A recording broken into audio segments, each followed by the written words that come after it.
Hi, I'm Troidal Power, host of Troidal Power Presents the Power Playthroughs podcast with Troidal Power. It's an audio-only Let's Play podcast where I play video games and tell you about them. It's like Twitch for your ears. You can find Troidal Power Presents the Power Playthroughs podcast with Troidal Power on probablywork.com, geek2geekmedia.com, or you can look for me on Patreon to sponsor an episode.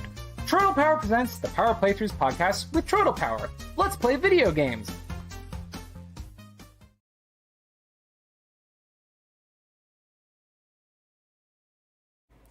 Hey, Nick from Showboys here, and I want to invite you to become a member of the Showboys Discord.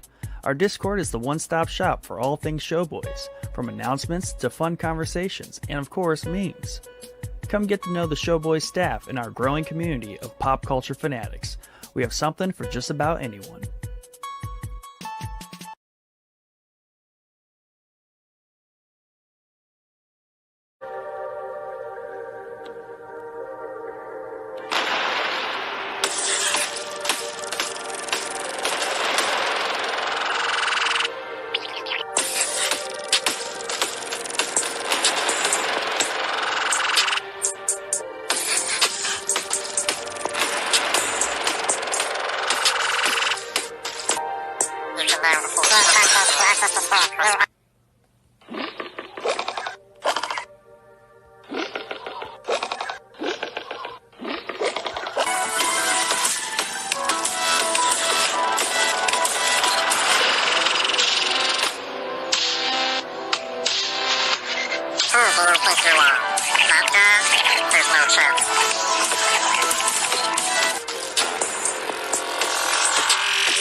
Hey, Mike here from Showboys. We're excited to bring you Showboys Gaming, a YouTube channel created for you to enjoy our exclusive gaming content.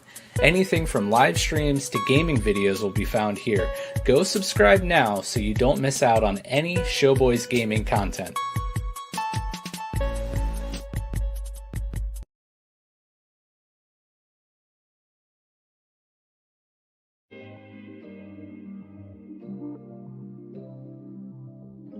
Hi, my name is Civ, and I'm a proud partner of the Showboys stream team.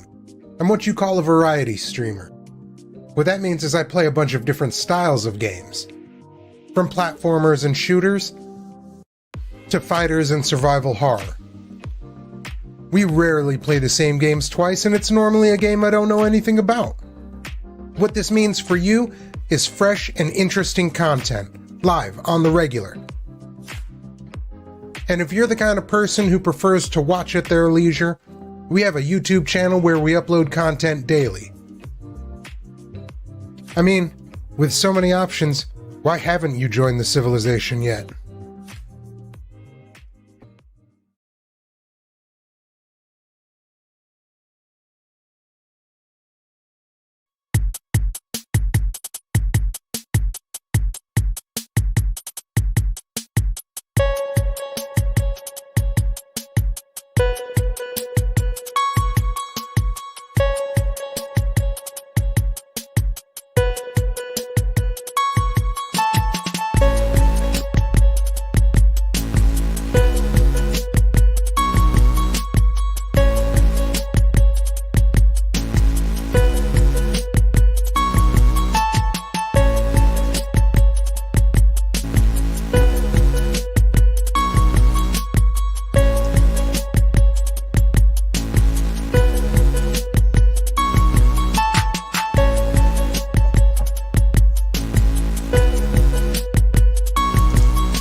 Hello, welcome to another episode of Showboys. My name is Mike. I'm joined tonight by the illustrious Chadwick III and our lovely friend Jordan. How are you guys doing tonight? Lovely. Nice. Chad, you look grease-free. Yes, I do. Yeah. That's Finally. very nice. Finally. And Jordan, I noticed you are in the Christmas spirit there over your shoulder. We got some Christmas lights starting to make their way on the screen. They're actually fall leaves. Oh, zinger. Really? It looks like something with Christmas lights. I was on going it. to say, So- it seems like an odd time to move on so quickly from Halloween for you, but Yeah. No, they're definitely like the Christmas lights, but they're orange and brown, and they're in a bunch of fall leaves.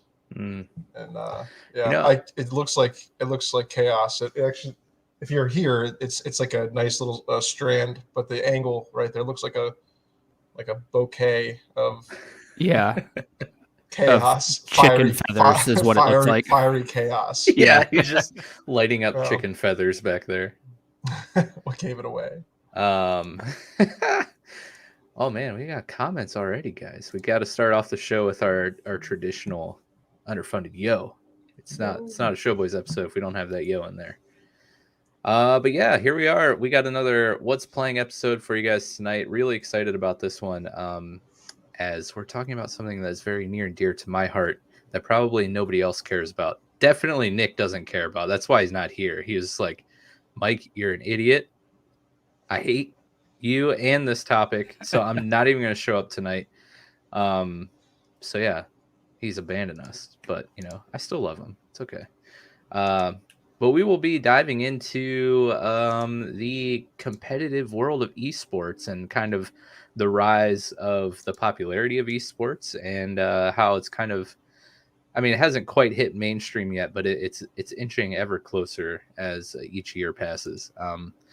And before we do that, we'll probably dive into, get a little What's Playing update from the crew, see what everyone's been playing. But before we do that, I wanted to shout out our top tier patrons, Tim B and Yusuf H. Thank you guys so much for your support on Patreon. If you are interested in checking out our Patreon, you can find it at patreon.com/showboyspodcast. It's up on the screen right now. We have 4 separate tiers starting as low as $1 and going all the way up to $10 a month. You could support the podcast and earn yourself some cool perks and rewards. We have all kinds of things from stickers to exclusive channels in our Discord to recommending and voting on episode topics. Of course, bonus exclusive Patreon only podcast episodes. And even the chance to appear on an episode of Showboys if you want to. So go check it out. If you're able to support us, we would greatly appreciate it, and we would love you forever and ever and ever and ever. But all the funds we raise through our Patreon just gets dumped right back into the podcast, helping us create some high quality content for you guys. And yeah, so we appreciate the support. Check that out. And like I said, we have a Discord server, so you can check that out as well. Our link is in the episode descriptions, and you can also find them on the link tree link. I'm sorry, I'm laughing hilariously about the amazing comments we're getting right now. I was going to say odd time for a laugh, but I'll give it to I you. know, but here, I'll just throw this comment up there, just so you guys can. Oh, there you See go. what I'm Hey. I do not condone going to that channel. No, definitely do not do anything of that sort. I'm already there. Oh, spicy! Look at that! Look at that dapper picture. Oh, of sure. He Nicholas can show up Richards. in the comments, but he Right. can't show up on the episode. Jeez. Exactly. Yeah. Well, See? we know what he's doing right now. Right. Yeah, right. Oh, by the way, Biosiv says he digs your chicken feather light setup Oh, back good. there. Good. But yeah, so on top of that, last thing to plug before we get going, we have an episode of Couple Conversations coming up tomorrow night. My wife and I will be digging into a fun relationship topic per usual every other Friday. That should be fun. We hope you can join us. Couple Conversations YouTube channel is a featured channel on the Showboys YouTube channel, so you can go find us there. That is tomorrow night, 8:30 p.m. Eastern, live. And then Monday is another episode of our newscast, which is like a sleeper project for Nick and I that we like secretly really love and have tons of fun with. But if you're looking to stay up on top of all the spicy rumors and reports, revolving around film and gaming industries, you want to check those episodes out. We find a lot of interesting stories for you guys. But yeah, that's coming up Monday. And of course, check out Showboys Gaming, the YouTube channel. Go subscribe. We've been streaming pretty much like every night we don't have a podcast. So if you want to hang out with Nick or I while we're streaming games, go check us out over there. It's been really fun. But now that we got all of that out of the way, yeah, you guys ready to get into the episode tonight? Yes. Yeah, absolutely. Underfunded. You guys got a legit sponsor this episode. Yeah, I'd like to thank Webcam HD for sponsoring tonight's episode. Thank you guys so much. We appreciate it. You can. I'm a little disappointed you didn't read the full name, Full but it's name, fine. Yeah, it's fine. It's like editing Cards Against Humanity cards. Right. True. But you guys can, you can throw us, some money on our Venmo at Showboys. If you want us to read the full name of the website, I will, if you give me $10. Just saying. No, I'm just kidding. Do it. I think I'm gonna do it right now. Might as well. Unless you give Yeah, me $10. I'll pay the $10 right now. But yes, have you guys been gaming a lot lately? I know I have myself been playing quite a few game. Just one. I was gonna say you missed the S. Frequently been playing the same game. But let's start out with Dungeon, right? Yeah. Oh yeah. But let's start out with Jordan. What have you been up to lately, video game wise? Oh, I'm always the worst question for this, as you know. I still play Smite, still play Overwatch. I've kind of actually been hopping back on Minecraft a little bit. It's kind of just pulling me back in to just kind of relax and just chill. Over during October, I was playing Phasmophobia some more. Oh, okay. Yeah, that's kind of like a good Halloween October game. Yeah, definitely. Nice. What about you, Chad? I have been preparing for the Grand Theft Auto Trilogy to come back out in the remastered form. So I didn't want to play any of those games, obviously. So I've been playing Mafia, which is a game that the first one I loved when I was a kid. And I think it was like Grand Theft Auto 3 time era. I was trying to find something similar to that. It's not similar to that in any stretch of the imagination. It's like the most difficult game you'll probably ever play. But they remade it this past year, I think. So I played through all of that and then 2 and 3. And Nice. That's where I'm at. That's awesome. I was thinking I'll go through what I've been playing, of course, but we asked in our Answer the Boys topic this week, about esports, but also about what others have been playing. So maybe we can tackle those before we get into the esports conversation, just to add, fill it in the right spot of the episode here. But as Jordan said, yes, I have been playing a crap load of Darkest Dungeon, and that's kind of what I've been streaming. I know I'm like super late to the party, and the game came out. Let's see, when did it come out? Oh shoot, I don't even know, but years ago. Darkest Dungeon 2 actually just came out like last week or the week before, very recently. But I am just loving the crap out of this game. It's so fun. It looks really cool, man. I'm not gonna lie. The graphics are so like awesome. Yeah, it's like very hand drawn 2D. And Darkest Dungeon 2 still has the same hand-drawn art style, but they make it more 3D looking, and kind of the characters have a little more animation to them, which I'm not sure how I feel. Like it looks cool, but I really love the art style of the first Darkest Dungeon. But it's a great roguelike game, which fits in perfectly to what I was doing. My Pokemon Nuzlocke runs are basically a roguelike version of Pokemon. Right. Yeah. So, recruiting your heroes, and then when they die, it's permadeath. So you have to like use other heroes. The dungeons are really challenging. It's fun, turn-based dungeon crawler, and there's an interesting aspect to it where, as you're going through the dungeons, your characters suffer stress, like just traveling through the dungeon, but also in all the fights, like they can get stressed out. And once the stress meter is out of 200 points. Once you get to 100 points, their resolve is tested, and they can like either become virtuous and have like a really good like trait come out of their resolve being tested, like courageous or something, and they like become more powerful or whatever. But majority of the time they get like a bad trait, like selfish or fearful, and they'll just like not attack, or they'll attack one of your teammates or something, and it like makes it really frustrating to play when you get to 100 out of 200 stress. But if your characters keep getting stressed and hit that 200 mark, they'll have a heart attack and die.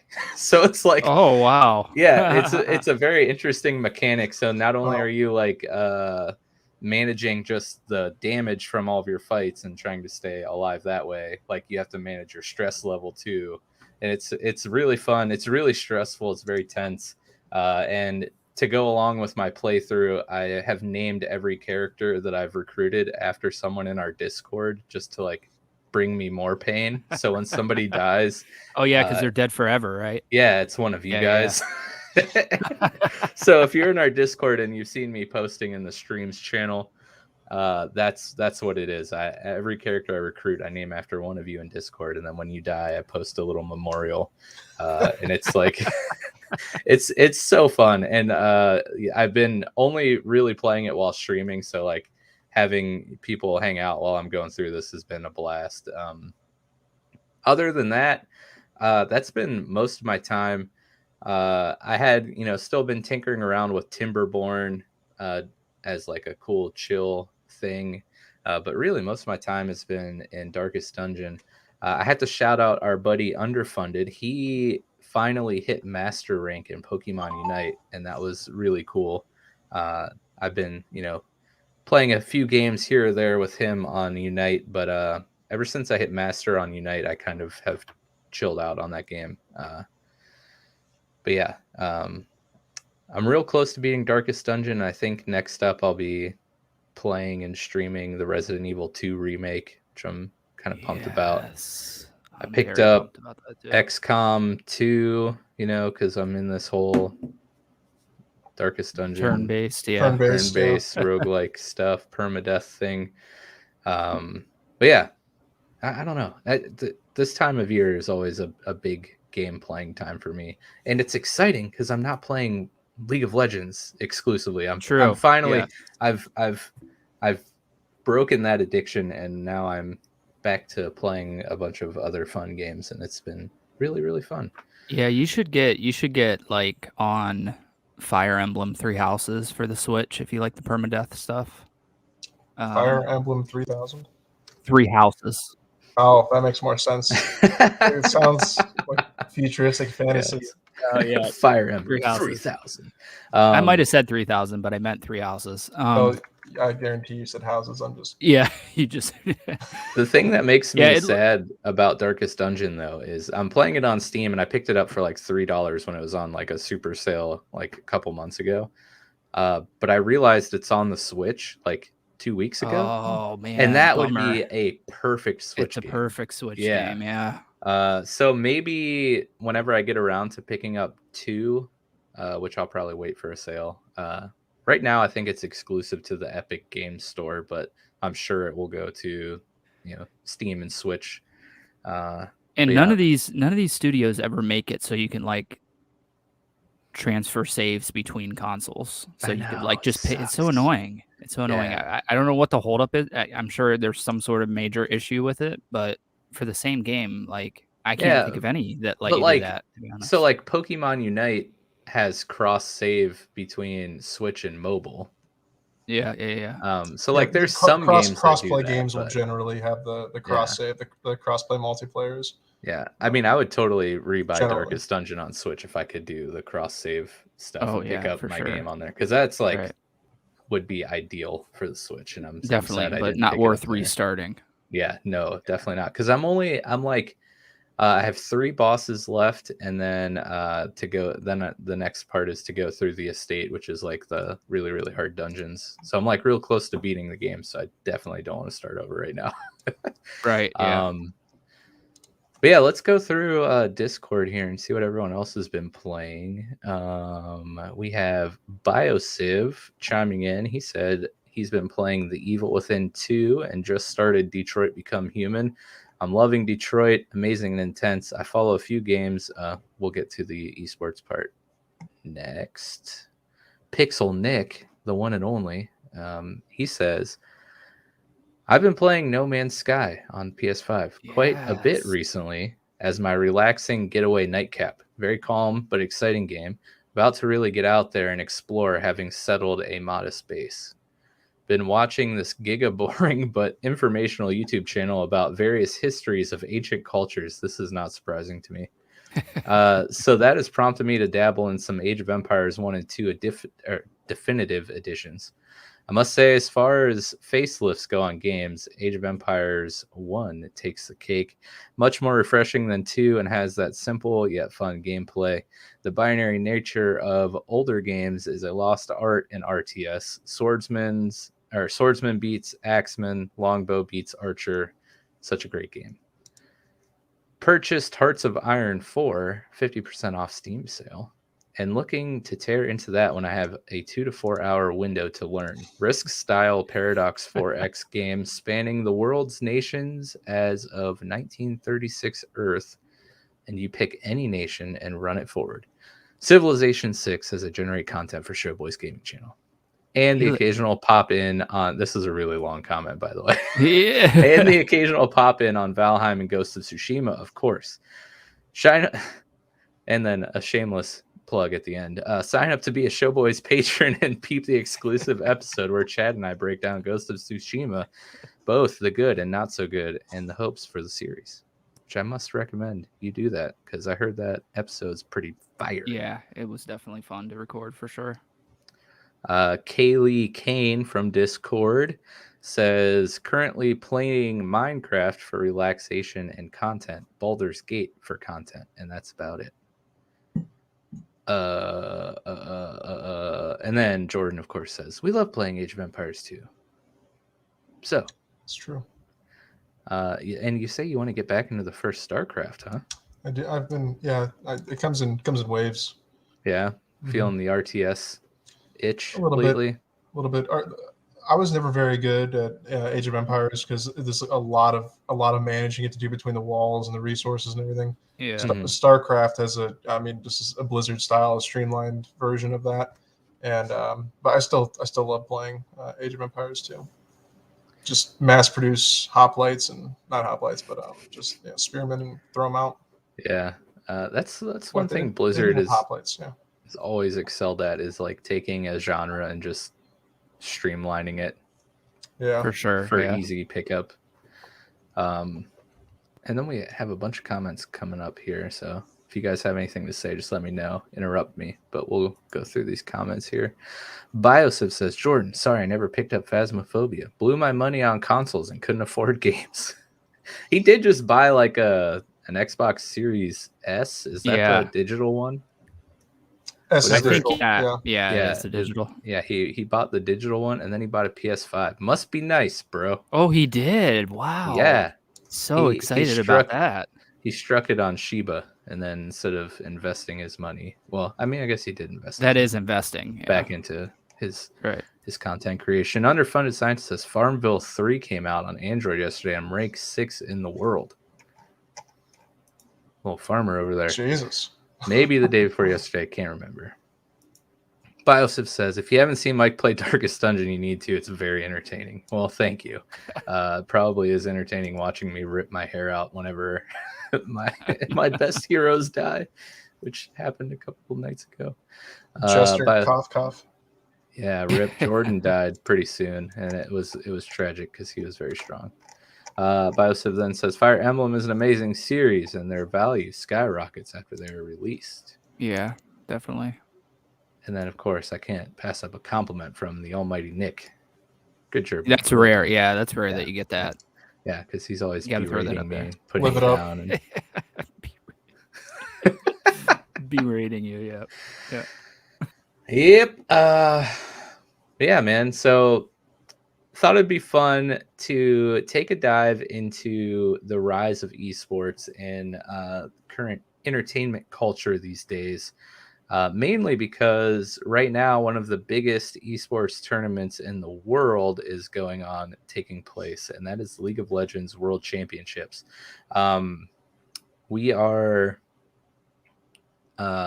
into the final matchup here that will be played on Saturday, so it hasn't quite wrapped up yet, but it's a month-long tournament, starts at the beginning of October. You know, I forget exactly how many teams are in through the various stages, but you know, all the top teams from all the different regions across the world compete in a like NCAA style bracket tournament, and it lasts for like a month, and it's amazing if you love watching League of Legends esports. That's happening. The Dota 2 International also was happening simultaneously. It runs a little bit shorter than League Worlds, but those two are like the two massive esports tournaments in terms of viewership and payout. I know the International has a ridiculous payout to the winner. But on the heels of that, I was like, man, I love esports. It would be really fun to get into it on the podcast. But Chad, do you watch? Are you familiar with esports at all, or like where do you sit in the Yeah, esports so realm? not really at all nowadays. Back in the day when I was like into Halo, I used to love watching MLG stuff, but that's basically where my knowledge on this Yeah. stops. Okay. Not that I don't want, not that I wouldn't enjoy watching it. It's just I never do. I catch like Madden tournaments here and there, but Oh yeah. that's about it. All right. What about you, Jordan? I know you dabble a little, but I don't know how much. Like, where do you Yes. sit here? So we watch the Overwatch Championship every year, and Nice. I also usually watch most of. With Overwatch, we watch a lot of the season. With Smite, I usually tune into the finals and the championship just to see what teams and what metas and the characters are doing really well. I've been playing Smite for a very long time, so I'm a very just old school about it. I don't like pay attention to a lot of the things that change. I keep playing the same thing on a build that I like, and if I discover something better, I'll change it then. Yeah. I don't see it like someone play it and then I'm like, I gotta try it. But Yeah. I do find entertainment in seeing what teams are doing and how they communicate. And if you haven't played Smite, you should try Smite. It's a good game. Yeah, it looks cool. And I like the whole like mythological element of the characters and stuff. And It's I very always say this interesting. too. It's being third person. It feels much more like you're playing an MMO and you're in a PvP area. Mm, And it's a lot of skill shots, which is really fun. I always try not to like dog on other MOBAs, but a lot of those are like click on the character and it like heat seeks to them. Right. This has some powers like that, but majority of it's area effect and skill shots, especially with some of the newer characters that are coming out that are console based.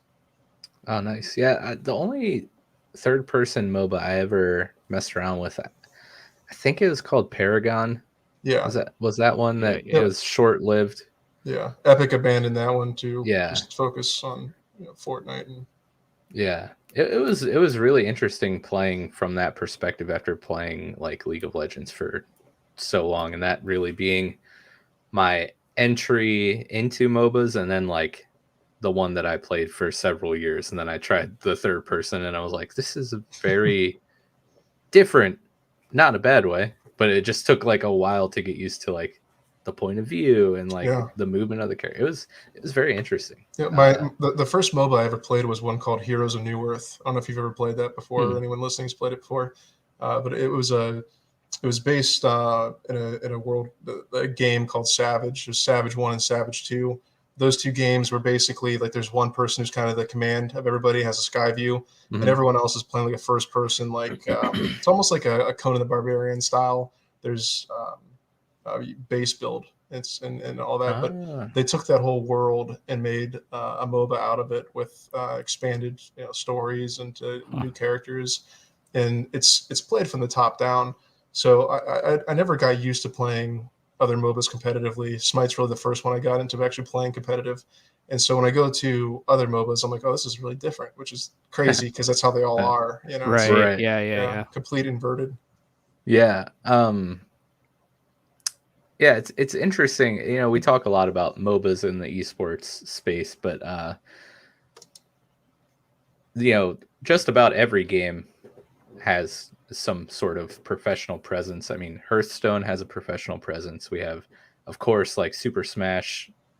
You have your fighting games. I forget what the big like organization is for the fighting games. Oh shoot, there's a name. Anyways, like Chad said, Madden has a professional circuit. The NBA game actually has like a really cool league. I don't know if you've ever checked that out, but similar to how Overwatch, their teams are like city based. Mm-hmm. The NBA game is very much like that, and they are like Cleveland has a like Cavs knockoff version team, right? And like each city that base, yeah, the Cavs. But they have like they have a draft every year, or I don't know about every year. I watched like 2 seasons maybe, and they had a draft, which was cool. It's a full 5-man team. That's what I was just going to ask. Do they all play? Yeah, that's super cool because Brady and I, my oldest son Brady and I, have just started playing seasons of Madden together on the same team. I don't know why it never occurred to me that you could even do that, but it's so fun. It's so fun. Yeah. We played 3 seasons now, and it's like way better than me going up against him. You know what I mean? When we're working together, and it's super fun. You guys want to know what the best sports game ever made is? What? And primarily because of its realism. Blitz? No, NBA Jam. I was kidding. NBA honestly, it is my my favorite sports game of all time, though. I love sure. NBA Jam. BioCiv coming in clutch. Evo. That's what I was thinking of. Thank you, sir, for the fighting tournaments. But yeah, Madden, NFL. The NBA has their eSports game. Of course, League of Legends. Even RTS games. StarCraft had a huge competitive scene. But I think, and of course, you can't forget, Fortnite has a big competitive scene. Call of Duty, of course, has a huge competitive scene. Valorant now has a huge competitive scene. Overwatch. But I think, at least in terms of my personal preference, like I just, there's something about the MOBA genre and how the gameplay unfolds that, in my opinion, makes it the easiest to spectate and the easiest to kind of like, I don't know, have the commentary in the broadcast. Like it's MOBAs are kind of like slower paced, so like there's space for commentary, and you have the top down view that you can kind of see like the entire map. So I've tried watching like Call of Duty, like MLG stuff, and I would assume it's similar in Overwatch. It's cool, but like you're locked behind a player and you can only see what the player sees. Whereas if you're watching like League of Legends or Dota 2, you're watching from a spectator. Yeah, exactly. Yeah. So you can kind of see everything unfolding at once. But yeah, I don't know.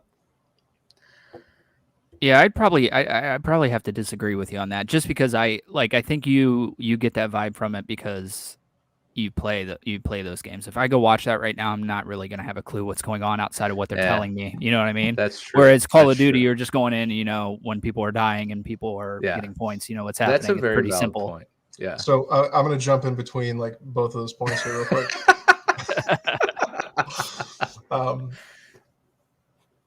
The reason I think Overwatch is like one of the best esports games to sit down and watch is because it's a team-based game, so there's only so many powers that you'll see a character do. They do have a sky view, almost like a free floating camera they'll do, so you can see a lot of the map. But for the average viewer who wants to just sit down and learn about esports, it's hard to watch a MOBA because not only are there character powers to know and learn about, you have to know the items, because they talk about the items and the builds these characters have and how it's going to, like they just talk about having them.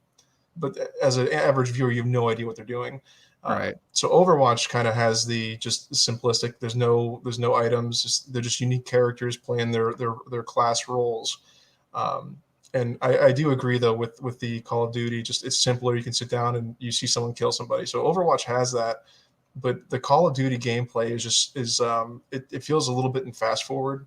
Yeah, definitely. And I feel like I've always felt that way since probably the first Black Ops. And I don't know if I just started getting old at that point or what, but yeah, I mean, I felt the exact same way. So yeah, maybe it is the age. Yeah, and in Overwatch, there's some characters that are really fast, but you could spectate Reinhardt, for instance, and it's a slow moving hammer swinging guy, and just clips Genji, the ninja, flying around him and kills him. Yeah. So it has something for everyone to watch, and I think it's just a I know people that have never played Overwatch in their life, but they watch Overwatch League like it's just every year for them to watch. Yeah, I guess let me clarify what I meant by easy to spectate. Yeah, right. Since we're both attacking you. Yeah, I'm offended. No, I'm just kidding. No, I think what I was trying to say is like visually easy to like see everything that's going on. MOBAs are very complex. I don't know if complex is the right word, but there's a lot to it. Yeah, they're definitely complex. You have like exactly like Jordan said, you have your items that the commentators are going to talk about. A game like League of Legends, there's 170 characters, right? So like, I mean, there's usually a very defined meta where there's only like 15 to 20 being played, but like still, that's 15 to 20 characters that they're going to be shouting out 4 different moves possibly in fights, and you're going to be like, what the heck are they talking about? And until you play a match or like watch a few matches, understanding the concept of a MOBA game, like why are they killing those little guys that are walking? Why are they walking in lanes? Like what are these towers doing? Like how do you win? So I totally agree with you on that part. Like, but I was just simply talking about like being able to see everything that's happening from a nice point of view. My biggest thing is when you're watching those is like watch my finger. This is a character and it's lane. He's just going like this. Yeah. Click, click, click, click, click, click, click, click, click, Right. click. Ability, back up, click, click, click, click, click, click, click. Yeah. But then once you get to those team fights, man, they're so chaotic. And click, click, click, click, click, click. Throw an arrow. Click, click, click, click, click. I think you have like a basic understanding of the way that the game is played, right? Once you have a basic understanding of the game, like seeing all of the stuff that happens, even the slow parts, the laning phase and the last hitting of the minions and all that stuff, you're like, oh wow, I can't believe that guy last hit the entire wave like while he was getting poked from the enemy carry, and like he has 100 CS at 10 minutes. That's 10 CS a minute. That's insane. Like I can only get like 5 CS a minute, like myself. So I totally understand what you guys are saying. That might as well. Like that might as well. It's just all of them. I didn't hear it either. So real quick, I'm not attacking like League of Legends in particular or anything like that. It's just like most MOBAs do that, especially like the people that are just like your average person is just like jumping constantly in Fortnite. They're just gonna be clicking left and right, clicking left and right. Yeah, right. And the characters just spazzing out, just going back and forth. Yeah, exactly. So. That's a great comparison. Just jumping. Yeah. Constantly in a shooter. Well, since you guys are just attacking the crap out of me, no. Thanks for having us. Yeah, well, that's a great episode, guys. Thanks for joining us. No one likes esports except for me. But no, I think it would be fun to dive into the age-old debate of if we can consider esports like athletes. That sounded really weird, but like, are esports players can we consider esports like an actual sport? Are esports players, can they be considered athletes? Like, where does this competition fall in the line of competitions? Like, what defines, what makes baseball a sport over a professional League of Legends match? Or, like, let's dive into this conversation, because this could get really spicy, and I think Nick would appreciate the amount of clips that we might be able to get out of this conversation. But I kind of wish Nick was here, because he has some spicy hot takes that are very clippable. Like, I don't know if you guys saw the other day when he was like, yeah, I've never seen Breaking Bad. I watched like 4 episodes and I just couldn't get into it. Yeah, he got me all fired up about saying that Boardwalk Empire was better than The Sopranos on Discord, and I had to shut that down real quick. Not the Italian. Yeah, right. Yeah. Jesus. So I would have loved to hear what he had to say about this. Yeah, right. But I'm actually very interested in what you guys have to say about it. I know how I feel about the situation, but why don't we go with Chad? Where do you fall on what, like, the competition? Like, how does it stack up to traditional sports? Like, how can you compare them yourselves?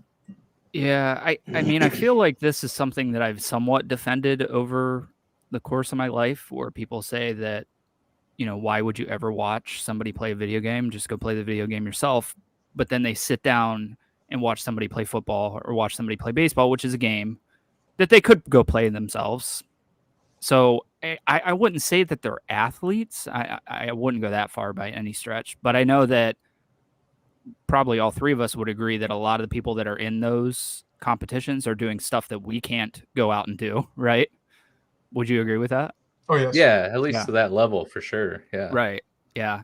So I don't know. I have a hard time with the athlete thing or calling it a sport per se, because like it's the same thing as like, is golf a sport? Is poker a sport? Some of the stuff that other people argue. Yeah. So yeah, I don't know. That's a great question. I would say no on the athlete /sport part of it. But what about you, Jordan? I have no problem calling it a sport. I would say no on the athlete side as well.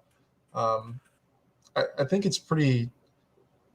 I think the line goes for me to where, like, the old age-old idea of, like, should it be in the Olympics? I say no, just because of the traditional history that the Olympics have. But I have no problem calling it, eSports. I mean, like, it's. How else are you going to digitize sports to the next level, or at least call it that? Yeah. I think you're almost comparing apples to oranges, but they're both fruit, right? So it's really you can really, actually a really good comparison right there. Yeah. You can look at it that way, and I think that will allow people just to be like, oh, okay, I get it, I understand now, but keep it out of the Olympics. I don't. Yeah, I don't know how I feel about the Olympic. Is that a thing? They've been trying. They've been trying for a while.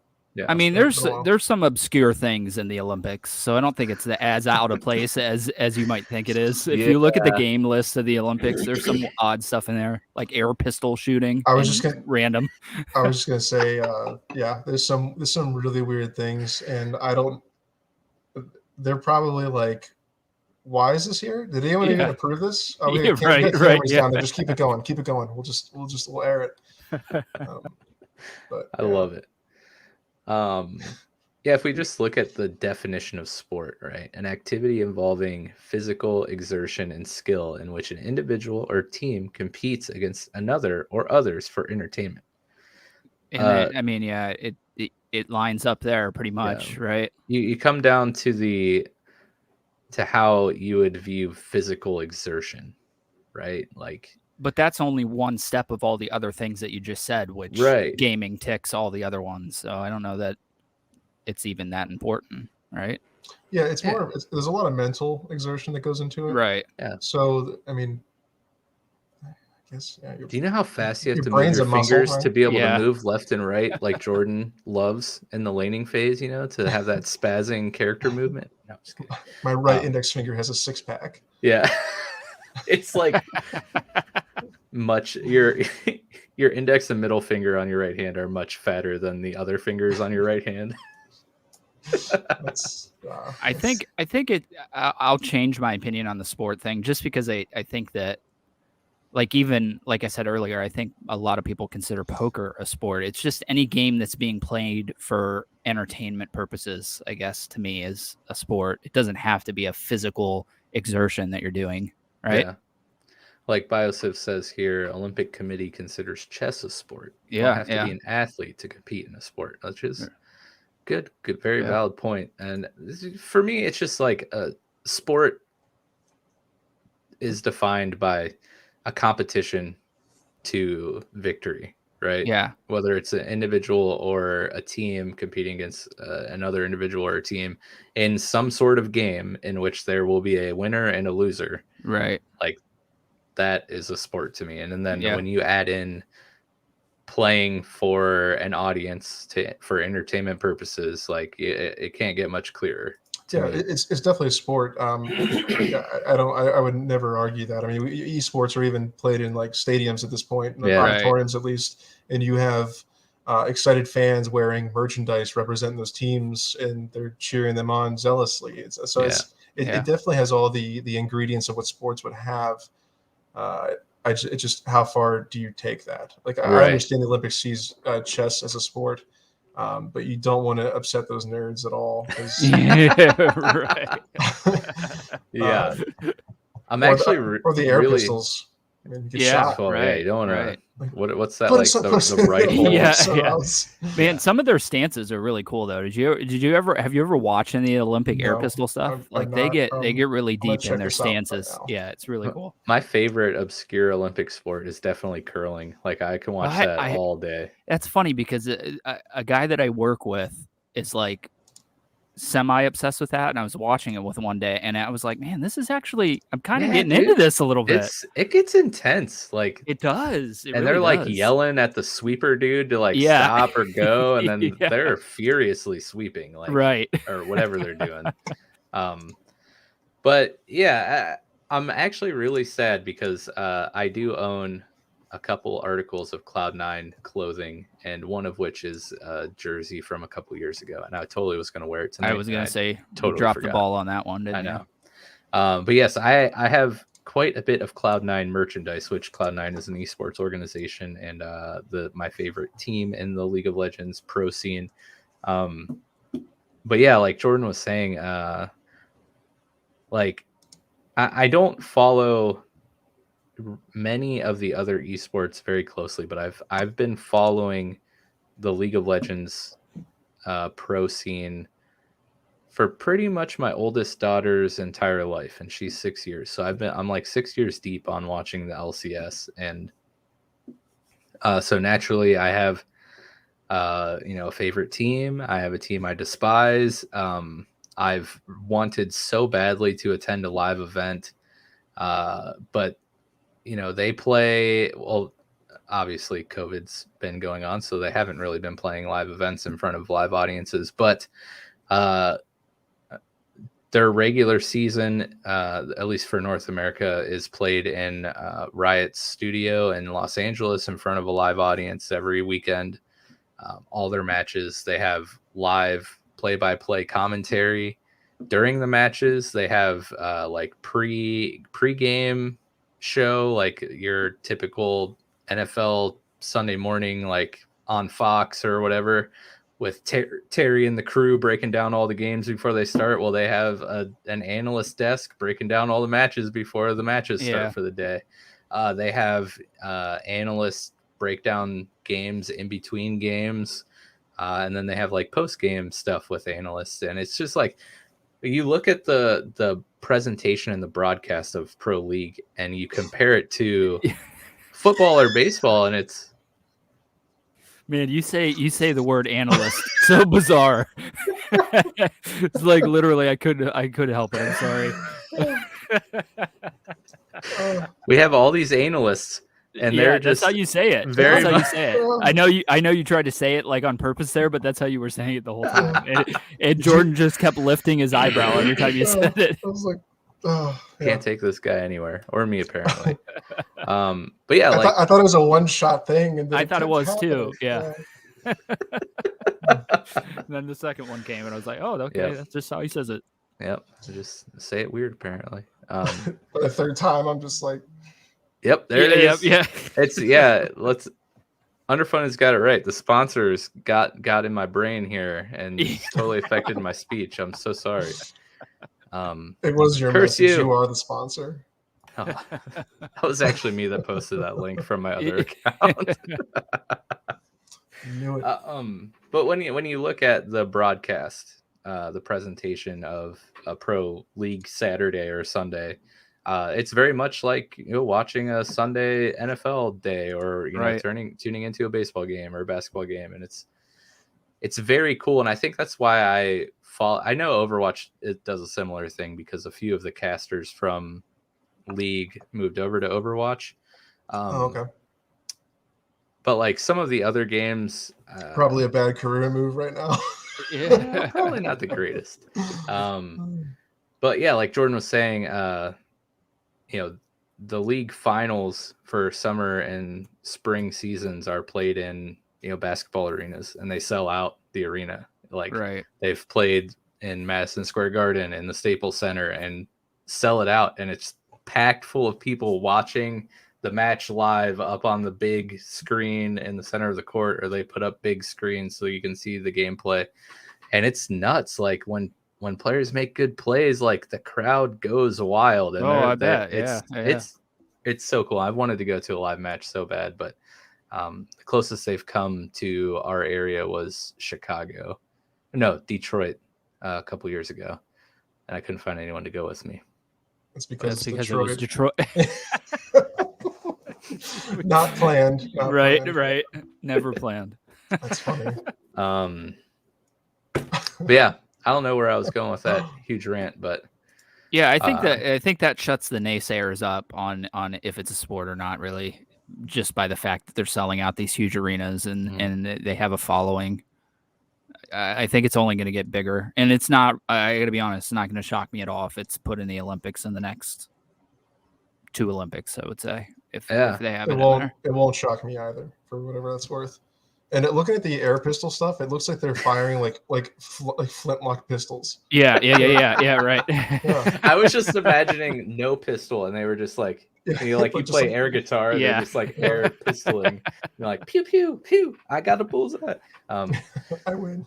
Yeah, you can't convince me otherwise. But yeah, and the interesting thing, not to keep, I am going to keep harking on the pro league scene because it's the one I'm most familiar with, but the viewership on their world championship, like there was a stat like 2 years ago where the total viewership for the world's finals was higher than that year's like World Series, Stanley Cup, and NBA finals all combined. It's because of political standings, but right. It's just it's crazy. Like that blows my mind. I mean, nothing's gonna overtake the NFL, but like the fact that they had more viewership than the other 3 combined, big top 4 traditional sports combined is insane. Yeah, I mean, I gotta imagine there's like 15 people watching the Stanley Cup, but True.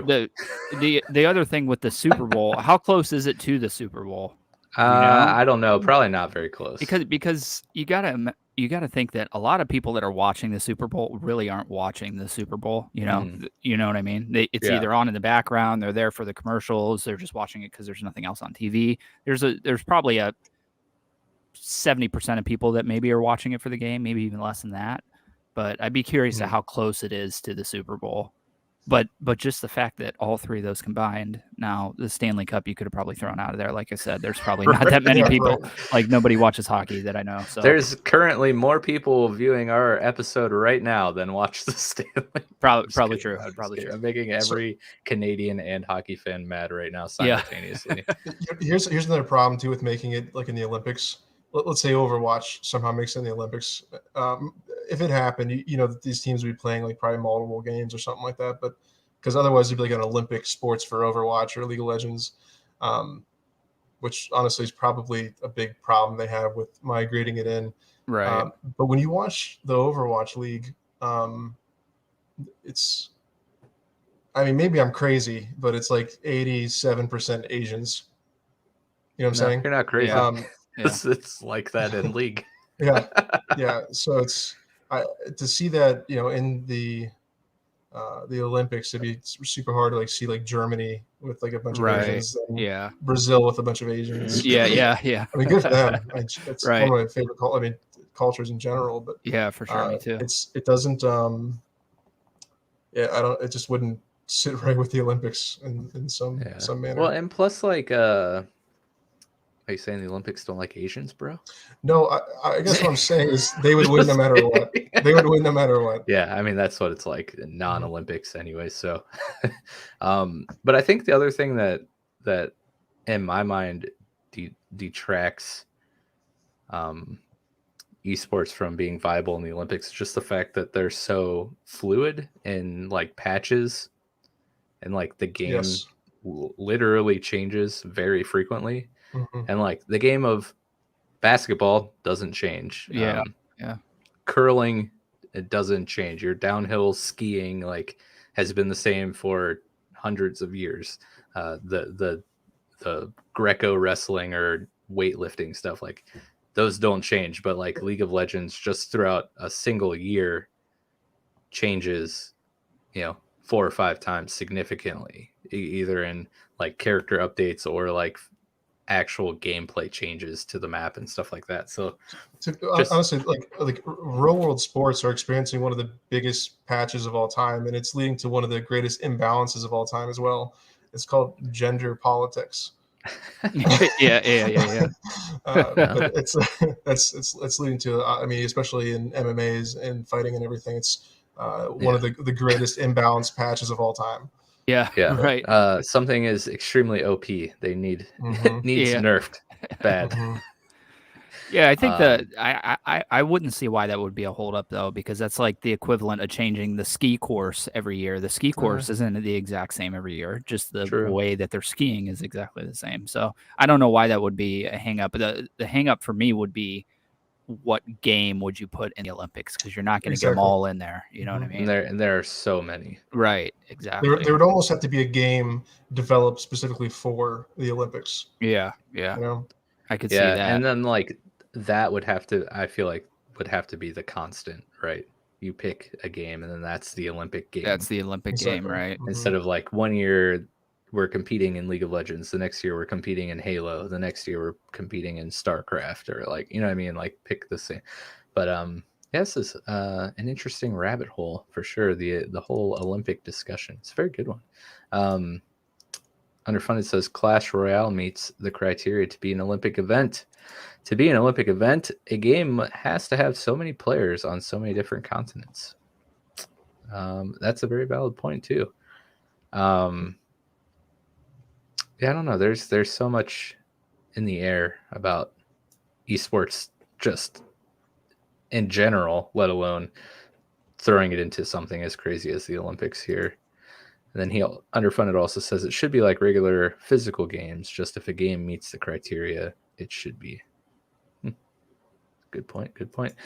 BioCiv brings up another great point concerning esports, which we could go down a huge rabbit hole. And he says colleges giving scholarships for esports players. Now, this is something interesting that I learned about a handful of years ago.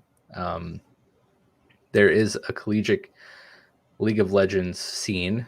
There are a handful of schools that pioneered this and started offering scholarships, like BioCiv said, and now it's, I think, widely accepted that this is like a thing, even down to the like high school level, because Bianca, OGBB8 in Discord, who also helps us out with our artwork, she was telling us that the school she teaches at is one of the first to have an esports team in the state, and were state runner-ups last year. Oh wow, cool.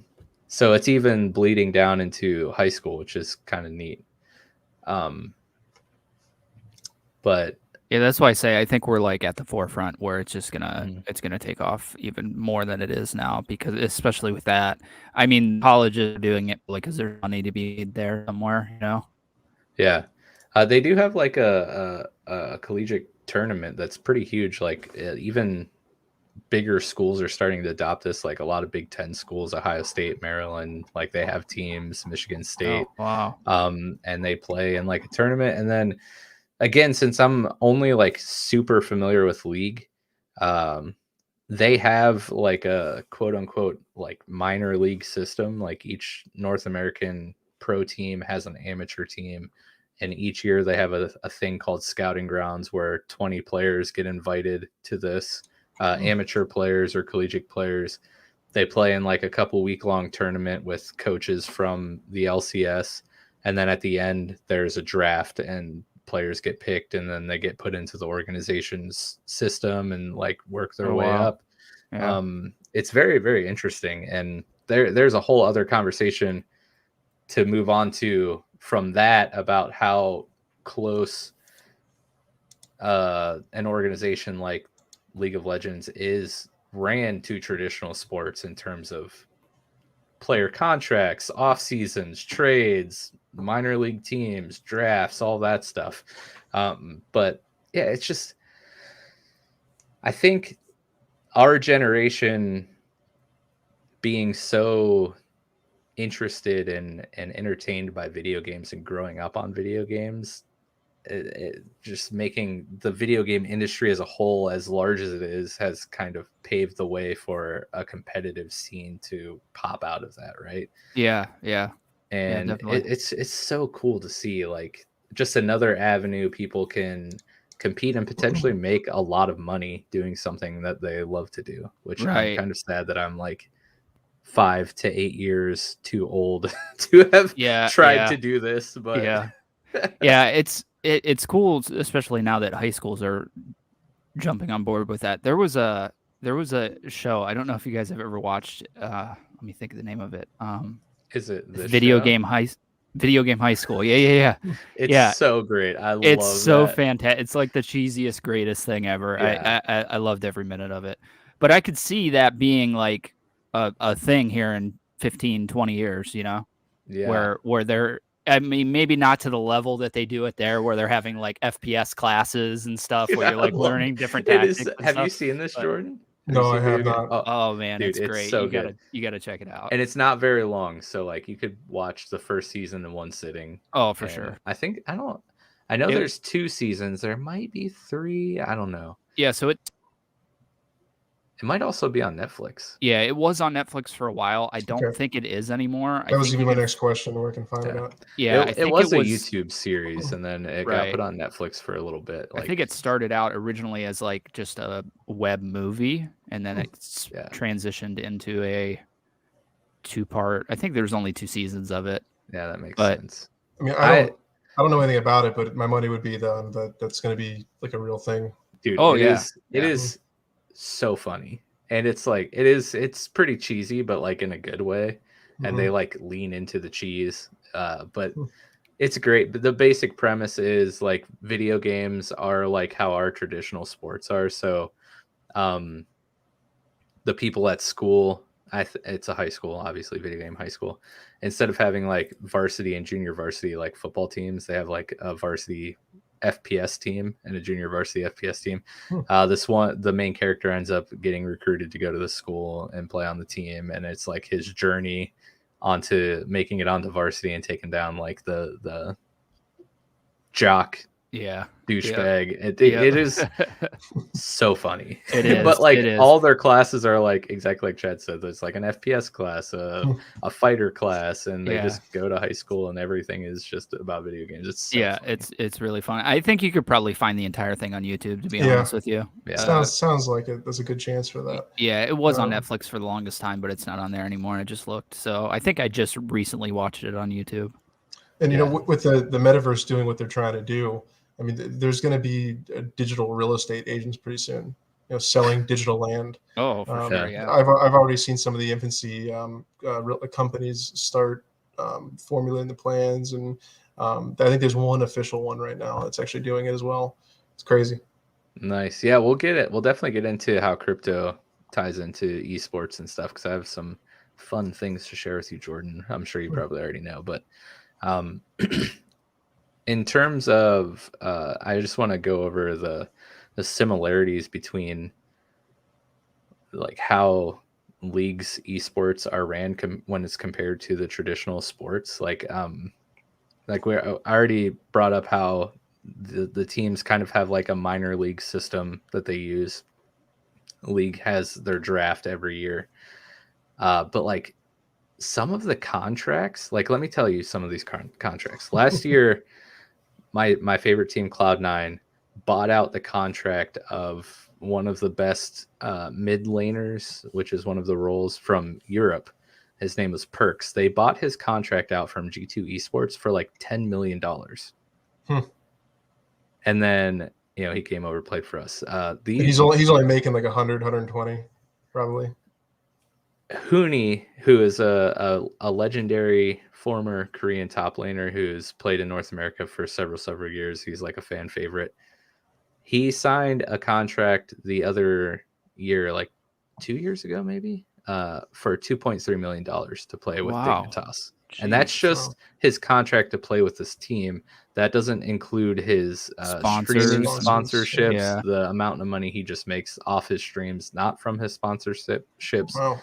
Wow. And these organizations, man, they like just recently, they used to do the model of like a gaming house where they would move their team into a house and then they would live together, practice together, play together all the time. But now they're adopting like having team facilities. So teams like Team Liquid, TSM, 100 Thieves have all built like multi-million-dollar facilities for their organization to work and practice out of.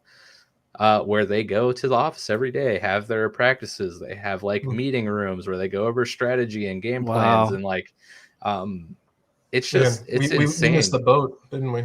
Dude, we really did. It's insane. But like, and when you're talking about people playing games professionally, you're gonna think of what your stereotypical gamer probably looks like. Some overweight, acne-ridden, like dweeb. But like, these organizations have nutritionists, and like the players are in good physical condition, so their mind is right and sharp. Like there's a couple big boys, don't get me wrong, but the majority of the people are like, they're the tanks, in good shape, and like they're the tanks, kind of ripped. But yes, those big boys generally play generally play tanks. But yeah, exactly right here. Gamer Chads to the 10th degree, dude. Some of those dudes are like so jacked. I'm like, how do you not break your mouse every time you play? Clicking so hard. That's funny. But yeah, it's insane.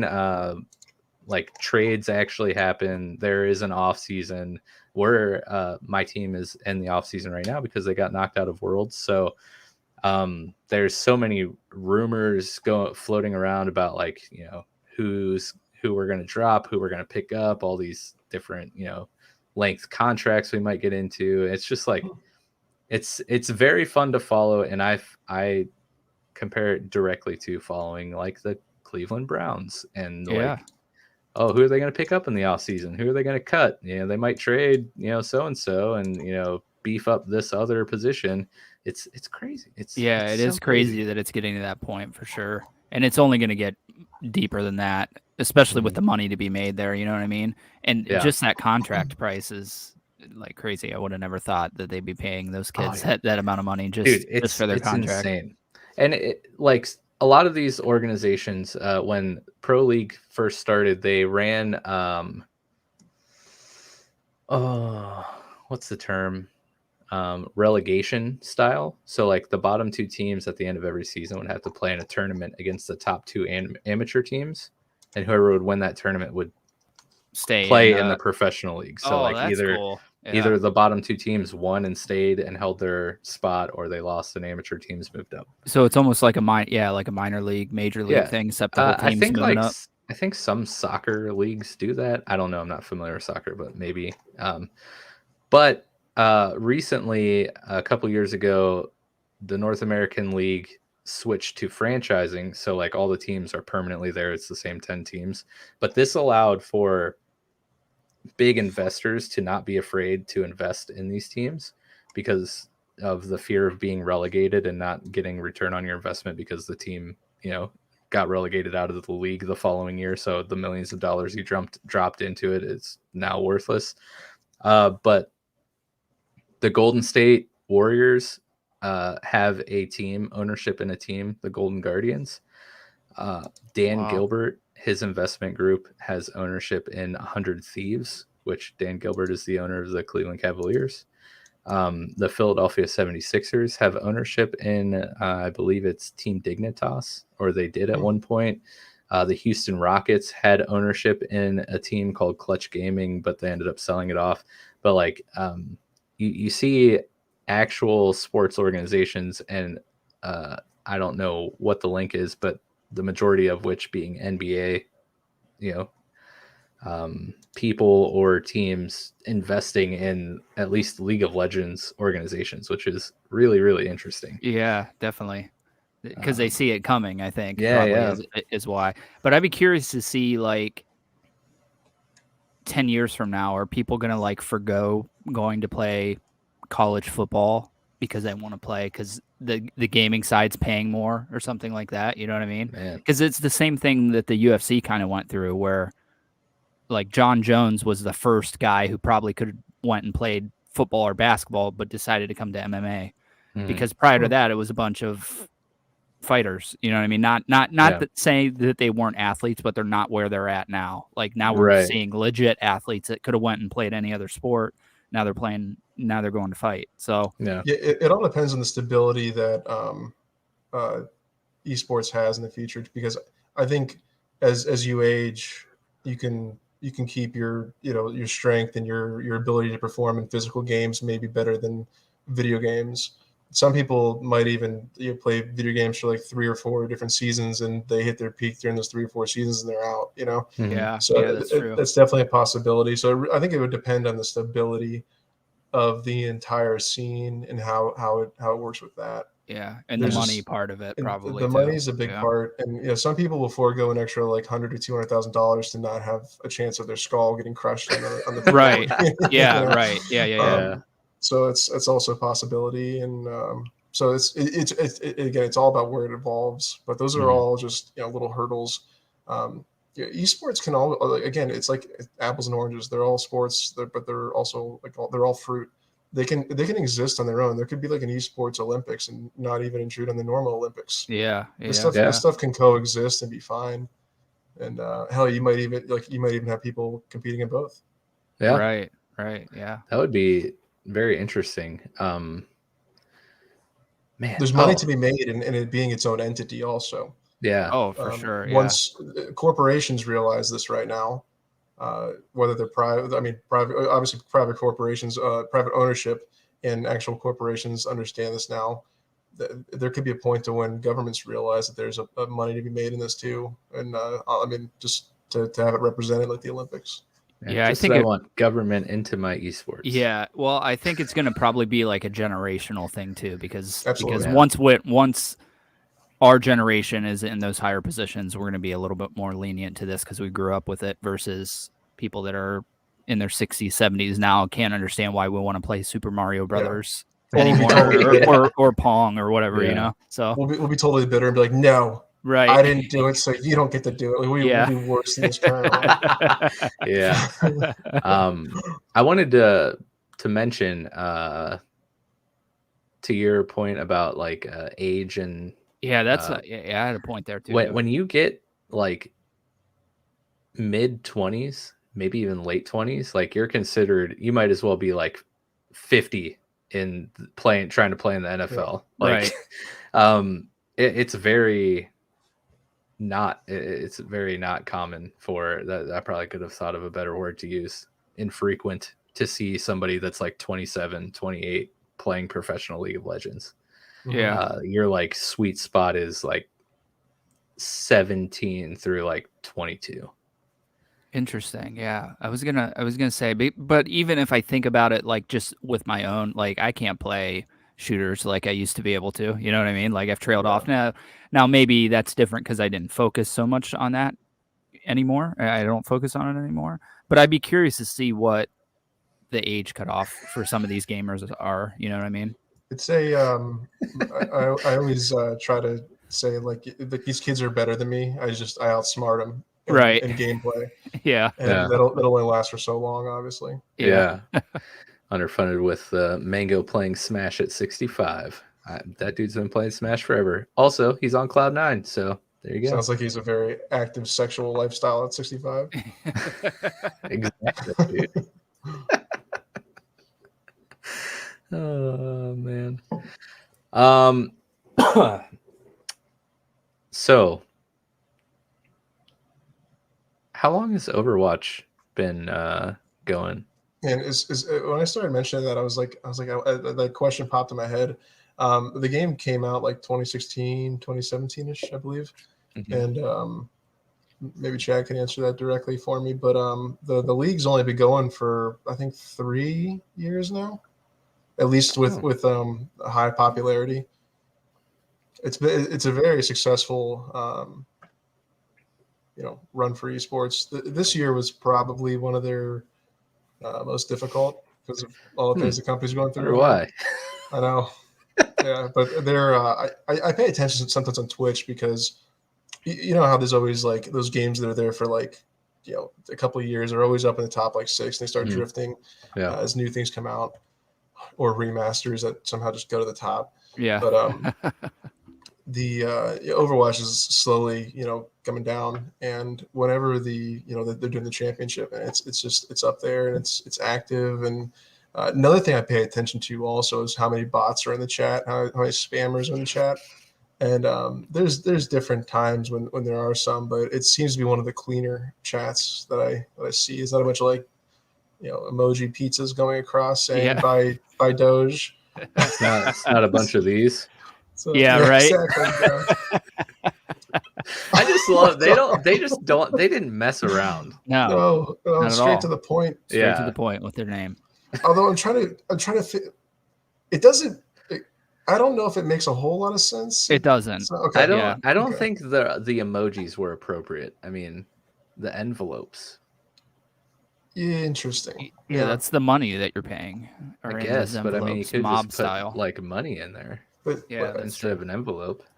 Like, Overwatch came out in 2016. 2016, before I forget, okay. It was like Anthrax lips, Anthrax thumbs up. Yeah. That's how we party, bro. Yeah, right. Was there an Overwatch 2 coming out that just got delayed? It just got delayed. Okay, I thought I saw that. Yeah. So I haven't read the official statement, but people are saying it's indefinitely delayed. Yeah. But the other people are saying it's 2023 delayed. I mean, any way you look at it, there's a bigger umbrella. I always hated the fact that Activision was involved with Blizzard. Right. From the beginning when that whole thing happened, and but they've always seemed to let the Blizzard team do what they want. Which apparently, literally. Move, Apparently, literally. Yeah. And right. Yeah. They it's gotten into a lot of bad things. Those Blizzard guys probably clicked on that link. Just saying. They probably. Yeah, definitely. That's how they're making their money right now. Yeah. But the idea of like at this point, it's like Activision might be the only hope to save like the umbrella saving it, And I hope they do something. Overwatch 2, the esports teams were actually able to play test Overwatch 2 and see how it is. So the game is there. I know that I've seen tons of the campaign and even the replayable missions that they have that are cooperative. They try to the little events that Overwatch does, like with the anniversary events, they create little story missions where it's 4-player co-op and you get to go through and learn more about the characters. Those were so big that they added in that whole campaign to Overwatch 2 and also the replayable cooperative maps. So that all is there, and the game itself doesn't feel. I don't have any issues finding games to play. So it seems like there's a core group of people that are there, whether they A, love the story of Overwatch or just B, love the gameplay. So hopefully, I mean, Activision, like I said, might be the only hope to restore the idea of it. Yeah. Or they just need to lay low for a while. That sometimes Yeah, works that's too. right. I was just gonna say that. Yeah. I've always had a problem with the idea of Overwatch too, though. One of the things that we were discussing, like in our the video game debate that we were in, was having a game that's supported and just you don't have to worry about the second title or anything Right. like that is amazing. And they found a way to release the Overwatch 2 as an expansion. So you buy the expansion, but it upgrades the current game. And if you have the current game, you get kind of a free upgrade graphically and all that stuff. But Yeah, they did you that don't with Hitman, did the they? new Hitman Okay. games. There's 3 of them, and each time they came out, you kind of like sucked it into the second game. So you got all the original maps, and it was upgraded for the gameplay and the graphics. And then they did it again with 3, which I think is an awesome idea. It sucks storage wise because then your Hitman 3 is like 200 gigabytes or something ridiculous. So so they found a way to do that. I wish they weren't calling it Overwatch 2. There's other ways to do it to leave out the numerical linguistics that make you feel like, well, let's hop into this one until the third one comes out. But I honestly, I think it'll in the end it'll play out okay, and they'll probably keep their heads low and it'll come out. There's too much merchandise. It's too big of a following. Esports has been, from what I know, it's obviously very profitable for them. So they're not going to just let it die. I don't think. Right. Yeah. I hope not. That is something I kind of talk bad about games as a service a lot, but there are some games that I wish would just do that. And Grand Theft Auto is one of them. Just like add the new map into Grand Theft Auto and let us, pay $20 for the new map or something. But I don't think they're ever going to do it. Not with the newest one. I don't know. We'll see. Grand Theft Auto is, I always joke, it's like a loading simulator. Yeah. Like, just load the map forever. It doesn't matter like what type of hardware you're on. It just takes forever. And then as soon as you spawn, there's like an airship just gunning you down while you're on a bicycle. I love the game. I really do love the game. Yeah, that's awesome. Here's our obligatory Dust514 comment on a What's Playing episode. This time, not by me. Underfunded says Dust514 deserves support with a weeping face. And I totally agree with you. That would have been a really fun game for esports for sure. Excuse me. I think we've talked about before The Last of Us multiplayer it came out way too early. If it came out like today or even a couple of years ago, that would have served perfectly for an esport. I loved that multiplayer, and it was again just slow paced enough to allow for like commentary and to see exactly what's developing in a match. We'll see, because I think 2 is getting a standalone multiplayer. So hey, we'll man, see if it's as just good. Basically port 1 multiplayer into 2, and then add like the Last of Us 2 characters and maps, but like the same gameplay as 1. Right. Looks like just erase 2. Just remaster The Last of Us again. They're actually remaking it. Rumors are they're remaking the original Last of Us, not remastering it, like legit remaking it. So nice. Is there gonna be a third one, or? I would imagine so. Yeah, if I had to put my money on it. I hope they just go like a new story. They just launch a new story, new characters, and that would be cool. Forward. Yeah. Or just have it be Reservoir Dogs in the beginning. Everyone dies and someone finds all these dead bodies and move on. Yeah. Spoiler alert. No, I'm just kidding. Yeah. Another game that I think you could see pop up in esports relatively soon probably would actually be Pokemon Unite. Just another MOBA. I just really feel like MOBAs are just suited for esports. But yeah, I don't know. Keep your eye out. There might be some Unite esports popping up. There's already like I liked when you were streaming that. I liked watching that. The problem I have with that is, and this is just comes from maybe knowing about Pokemon, but just the size of the characters was off a little bit. Right. Yeah. I'm not crazy with that, right? Like Pikachu is kind of a good size on the map compared to with everyone else. Or yeah. Then you have like Snorlax, who's like legitimately like a giant meatball. Yeah, and Unite's great too because the matches are fixed time. So every match is 10 minutes, and you have 10 minutes to score as many points as you can. So I love Whereas, Overwatch, I think too. yeah, There's overtime and everything, but it really bottlenecks you into So ending the unlike game. Dota or League of Legends, where games range anywhere from 25 to 60 minutes, Yeah. one match, I think the fixed time is pretty cool. But I wanted to comment one more time on Overwatch before we kind of transition into the next part. I think Overwatch is such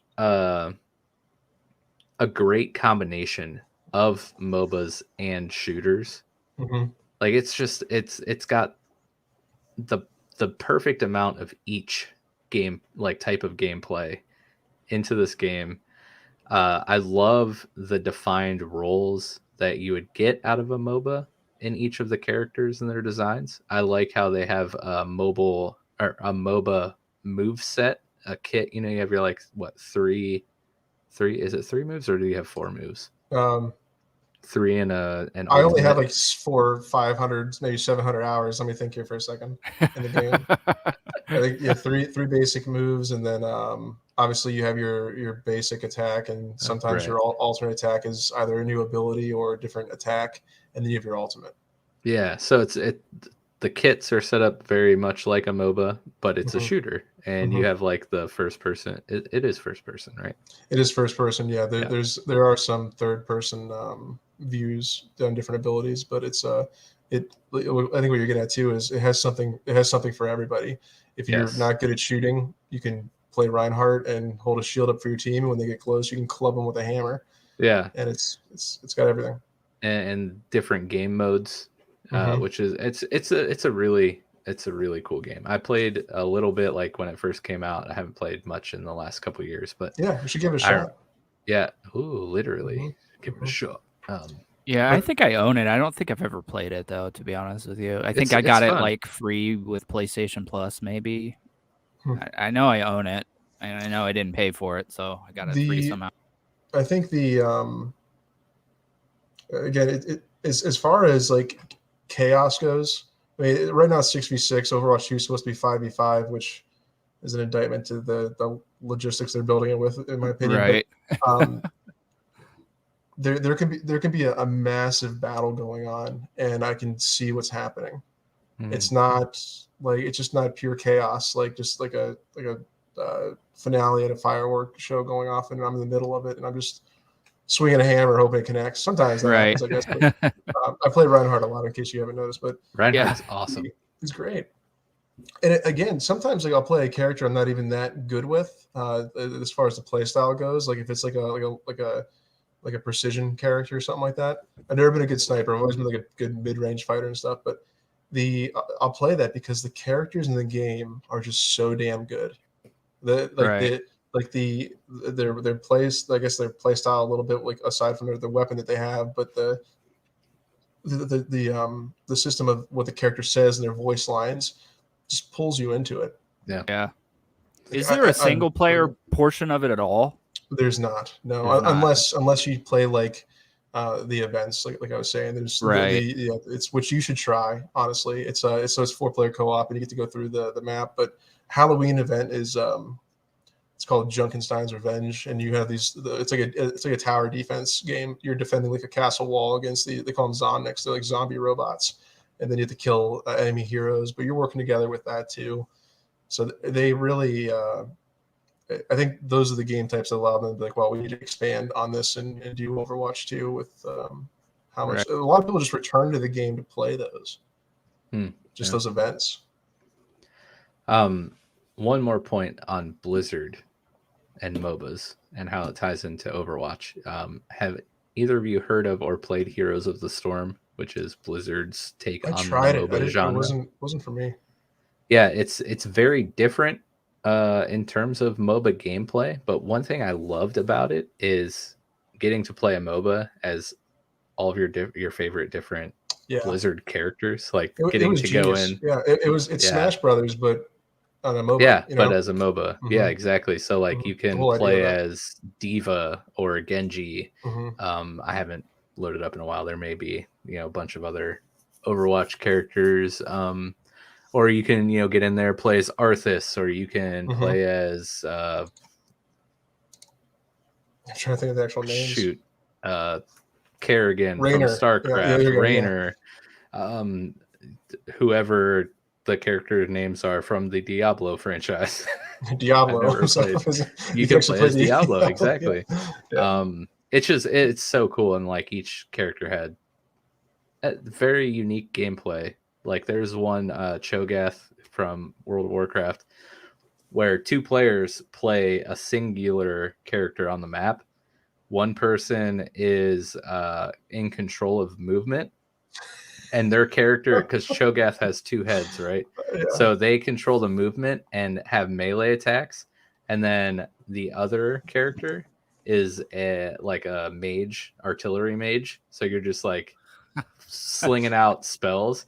Dude, it's so fun. Get closer, I'm bored. Dude, it's so fun. Me and Crossland, who you might know if you've been in Discord or whatever, we would play Cho'Gath all the time, and it was so fun.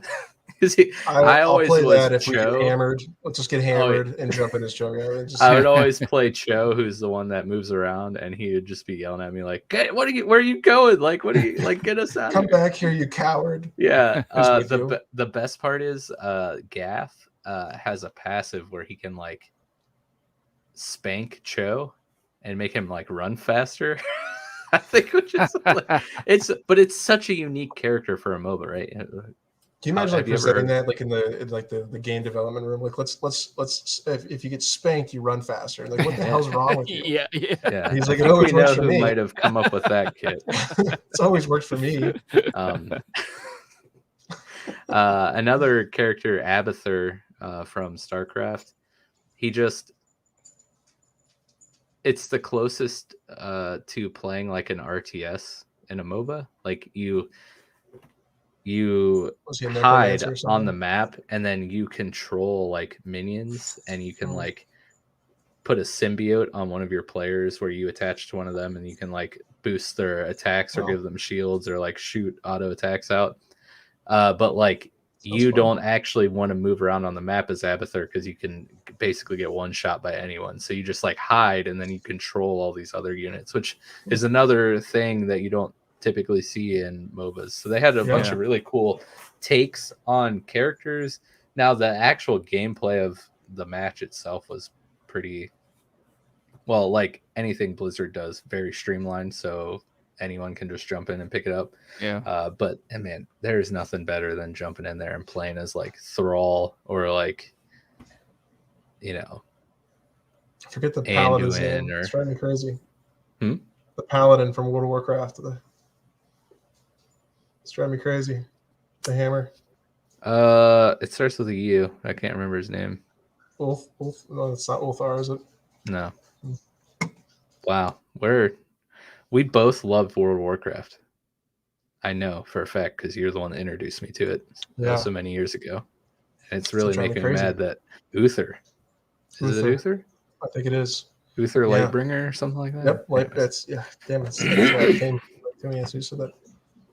Yeah, you can play as him, and it's real fun. Underfunded says, I hate that Pikachu doesn't have its evolutions in Unite. That's true, but I mean, Raichu's not as marketable as Pikachu, so what are you going to do? And that's coming from a dude who has literally like probably 1,000 games on Pikachu. Underfunded is the biggest Pikachu main I've ever seen in my life.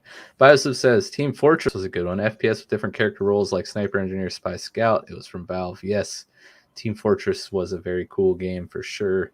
My friend Crossland, who I just mentioned, has like no joke 3,000 hours into Team Fortress 2, I think. We actually did like because we all worked together, him, myself, and Nick at the same office, and Crossland sat next to me in the office, and he brought up his Steam and like told us the hours, and then we made a pie chart of his life and how much of his life he has played Team Fortress 2, and it actually showed up on the pie chart. So like, that's how much this man has played Team Wow. Fortress 2. It's ridiculous. Wow. Yeah. So for me, that's how Smite is. If you look up the sorry, my dog's like scratching her neck. If you look, I mean, it's an embarrassing amount of hours I have in Smite, and it would show up. Yeah. It would show up. Yeah, I Said don't it so recommend proud. doing that if you want to like not get massively depressed. Yeah. Like, what am I doing with my life? Like that's not what depresses me. It's wondering now if also Overwatch would show up on there as well. Yeah. And then there's 2 games that would show up on the pie. Like that's where it gets depressing. That's true. Mm. So while we've been talking about League of Legends and we brought up crypto, I wanted to share a few things with you, Jordan, that you may or may not know. But we've seen the emergence of crypto sponsorships in League of Legends and professional gaming and as a whole. So League is already sponsored, like the North American League. They're sponsored by State Farm, Honda, Jersey Mike's, Buffalo Wild Wings. So they have like pretty big, legit sponsorships already. The LCS, which is the North American League, signed a 7-year sponsorship deal with FTX, which I'm not familiar with, but I'm sure you are. TSM as an organization, which is Team Solo Mid, signed a $210 million 10-year sponsorship with FTX. Fnatic, which is a pretty prominent European organization, they agreed to a 5-year $15 million partnership with Crypto.com. So like, I don't know, Crypto.com, they're just throwing money at these League of Legends teams and gaming organizations, which is really cool. But I know you had brought up wanting to talk about crypto and eSports and play to earn games. But like, what do you see like coming out of this? Is this obviously a good sign for crypto in general that they're dishing out all this money in sponsorships? It is, especially with how NFTs are moving forward right now. If esports becomes a bigger thing, there might be NFT. Actually, I think there already are some NFT like player cards of certain esports players, and the whole ecosystem. There's tons of use cases in crypto. Obviously, I know you and I have discussed some like just personally, but like Oracle technology, like you could have. Like who's your favorite esports player? Pikachu? I'm just kidding. I'm just kidding. I forget some of the names though. We'll say Sneaky is my favorite League of Legends player. Okay. So Sneaky. You could have Sneaky's rookie card, and Oracle technology could just be feeding in the data of all of his games from the first game he's ever played, and you could have his card, and the NFT could be worth a lot of money one day if he becomes like just some major esports player. But NFTs are also probably going to probably not only impact just the collectible side on like the user end, but in game, there's NFTs that are being made for like swords and different weapons in games. So if a rare magical item drops in game, there might be an NFT attached to that, and you could take that NFT and put it on an actual open marketplace. There's one called OpenSea right now, which is the dominating marketplace for NFTs. And if you also play the game, you could go purchase that with more crypto or whatever you want to pay for it, and you get it in your OpenSea wallet and can transfer it to the game and use that item in game. Wow. So like, there's tons of things that could happen.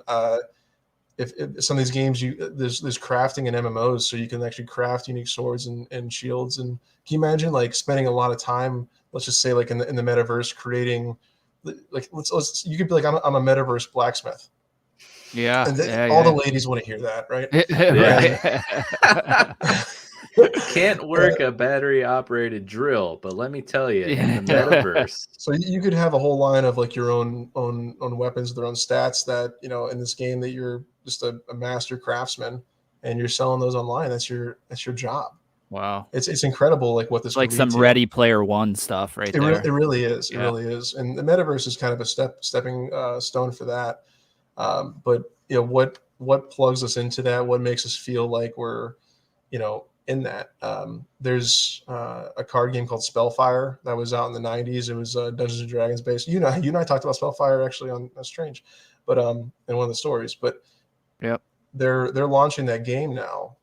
So far in the future, on it's being built on the Ethereum blockchain, and they're going to have the first augmented reality to where you can actually jump into VR and hold your NFTs in augmented reality. So you won't just see like a picture of them, or like like in Hearthstone, just see the cards laid out. You can actually go in VR and like play with these cards, and you can also trade cards, via NFTs also. But there could also, you never know, the payout will obviously, I could see esports having some payouts and some type of digital currency, especially with corporations having their own digital currencies, and they all have intrinsic value that can be swapped out for something else. But just it's interesting you say the FTX token. I'd be curious. I know a little bit about the FTX token, and I'd be wondering what their are they going to be having like their use case on there, or just is that company themselves investing into esports for advertisement? Do you know? If you don't know, it's okay. I have all of the article links. Okay. That you can look through. I'm really curious. Like the TSM one is like a naming rights deal with FTX, and so I don't know how deep it goes in terms of there being like use cases, or if it's just like First Energy paying to get their name on the Cleveland Browns stadium. Exactly. That's kind of what I'm leaning at, because from what I know about FTX, there's kind of like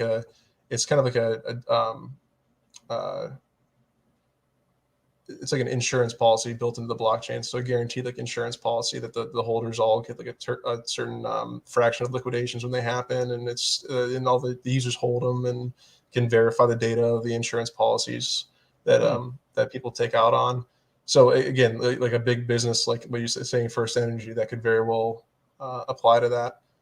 But there is, I can't believe Crypto.com. I sent you that one picture of Crypto.com on ESPN, and I was really surprised to hear that. I'm really surprised to hear they're invested into esports now too. But I was like, whoa, Jordan watches the sports ball? Nope, he just wanted to show us Crypto.com on the broadcast. I was just like, whoa. But there's tons of gaming platforms. I talked to Underfunded Scientist about it in the Discord. The Ultra OS, that's going to be a decentralized platform to where game creators can post their games, and Steam takes a large fraction of profits from indie game designers and major game designers too, obviously. But it's going to be a lot less fees, open place to list your game at. But man, to think about like esports betting, I'm sure that's the gambling's going to get into that too, and you'll be able to bet with digital currency on that as well. Yeah. You can borderline do it already on normal sports. I've seen some for the last presidential election. I saw the game going back and forth. Betting on the election. Lost a little bit on that one. Bet on anything. So it's gonna just be constantly embedded, and as people accept digital sports, digital currencies, digital collectibles, digital, you name it. I know there's a few like play to earn games like you're talking about. You got, what is it, Axie something Axie Infinity. They're the premier play to earn game right now. They're easily the most successful. They're the largest player base. I think in the Philippines they're just massive, but it works a lot like it's kind of like you raise the pet, teach them how to fight, very very Pokemon ish. And there's even Axie University. So let's say Chad, like you just got into this super early on, you use some Ethereum, let's say for instance, to purchase these characters. You train them up, and they're super powerful. There's Axie Universities where you can rent out your Axie characters to new players, so they don't have to like purchase these characters, and you yourself get residual income from that. Oh, Now wow. you're getting crypto, but it's obviously these any type of good crypto with a scarce amount is usually a good investment. Scarce amount, good use case, good public development team. It's probably logistics are there for being a good project. Yeah. So you could train these characters, rent them out, and just sit back and watch the profits come in from right. your hard work. Wow. So we missed the boat again, gentlemen. We missed Yeah. the boat again. Isn't that like very? You might have said this in your little spiel there, but isn't it like really big in like the Philippines or something? Yes, yeah. Philippines is huge for Axie Infinity, and I see a lot of American YouTubers mention it, so it's there. Whether it'll be there in 3 or 4 years, who knows? But the team they're really smart. They're very, very smart, and the ecosystem they have set up with a 2-token system like Theta is, it's set up for. It's probably a good launching pad for what they might do in the future. Solana is another blockchain. It's a layer one protocol, the same way Ethereum is. So you can build apps directly on the platform. There's a sci-fi MMO coming out on it, and it just, I mean, like, it's the scale of the MMO. Again, the ships are NFTs, the items are NFTs in it too. So you go to a marketplace and sell your ship to somebody else in the game for X amount of dollar, or X amount of Ethereum, or whatever you want. The ecosystem, it's just being in this for like 3 or 4 years now, just seeing talking about it even back then. The people have been in this for like a decade now, but like, so I can't even imagine how they feel, but like to see Burger King running crypto ads and all like video games just adopting it like crazy, and a country, El Salvador, adopting it, it's insane. It's absolutely insane to have so many things gather in on it. It kind of kills the idea of like, I'm like super early, but it's still really, really early to find these projects and hold them for a while. But as GameStop is going to have their own NFTs really soon. I think it's going to be. I've heard it's going to be on Loopring, which is a layer 2. Shout out Doug. Right. And I don't actually know Doug, but they've already advertised. Sure, you sound like you did. Yeah. He's gonna be like, who? Yeah. I know them now through this weird situation, but who the hell is this? So it's just, as more and more companies do it, like 4 years ago, GameStop could be like, we're launching NFTs on Loopring on the Ethereum blockchain, and Loopring would just go through the freaking roof, because it's a sign of a company investing in crypto. But now it's just everywhere. So the movements are a lot slower, but it's still, there's still just a small percentage of companies getting into this. It's weird. Some of the first movers like Crypto.com and Coinbase, like it's insane that, I mean, I guess it makes total sense because they understand where everything's going to go with it. But McDonald's is launching NFTs, which I don't know how it's going to work, but it's going everywhere, man. Yeah, there was a game announced at E3 this last year, Blankos Block Party, where it's another one of those kind of like play to earn ish.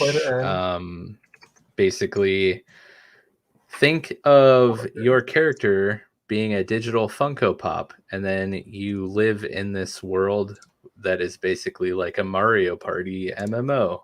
Yes. And you like deck out your vinyls, you collect vinyls, and then those become NFTs. And then there's like all kinds of designers and artists that are designing the, skins and outfits and stuff that obviously will raise the value of your character here and there. And then you can just sell those as NFTs, which sounds pretty interesting.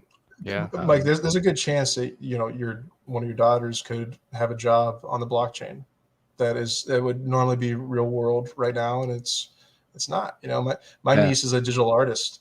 I could picture her creating digital art NFTs, selling to people that are putting them on their clubs in their houses built in the metaverse. Yeah. I think There's we tons of actually things. all know one person who has started creating NFTs. His name is Alex, Oh, and he is on a little podcast called That's Strange. awesome. Mhm. What's I he just making saw. that of?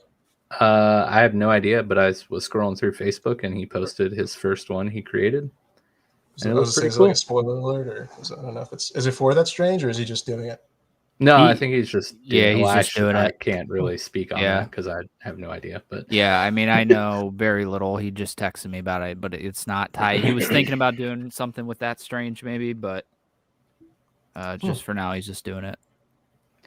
Biosiv. Yeah. Sorry, go ahead. No. I was gonna say it's. I mean, it's not exactly cheap to create NFTs, and to at least mint them and get them out there. I mean, it fluctuates, but it's. I mean, good for him for embracing that, and he's obviously a Ethereum owner. Biosiv says we're going to be living in a Batman Beyond future, and it'll be one global currency. Correct. Yeah, exactly. We're all going to be angry Bruce Waynes for missing out on everything. Yeah. We're investing in crypto now, but we're not going to be the ones who are by like the next decade or two when it's like part of the plumbing of the digital system. Right. We'll have the Bruce Wayne money, I hope. Yeah. But we won't. Our bodies will be old and pathetic, and we can't enjoy it the way we Hey, used to. I'm still waiting for like a Michael Keaton or even a Ben Affleck like Batman Beyond movie. I mean, it's. Yeah, that would be cool for sure. I thought I had heard that they were working on or writing one, but At this There's point, so what many, haven't like, they fan talked about things, writing for yeah, DC stuff? that's true. That's true. Terry McGinnis as Batman and Batman Beyond is. I mean, he's it's. I really his character is meant to be like kind of a cooler Peter Parker built Yeah. into it. Yeah. And that spin, and they succeeded. Really, the character, he's talking to other comic book fanatics. Like a lot of them, if you ask them, like, well, what's your favorite iteration of Batman? Batman Beyond and Terry McGinnis is a contender for it. Oh Yeah. yeah. For sure. I mean, it was a big deal for like people just younger than me. Mm-hmm. Like especially when the animated series popped up. I mean, That's kind of like how the G1 Transformers guys like had Beast Wars. Like their younger brothers are like Beast Wars, and they're like, what the hell's that?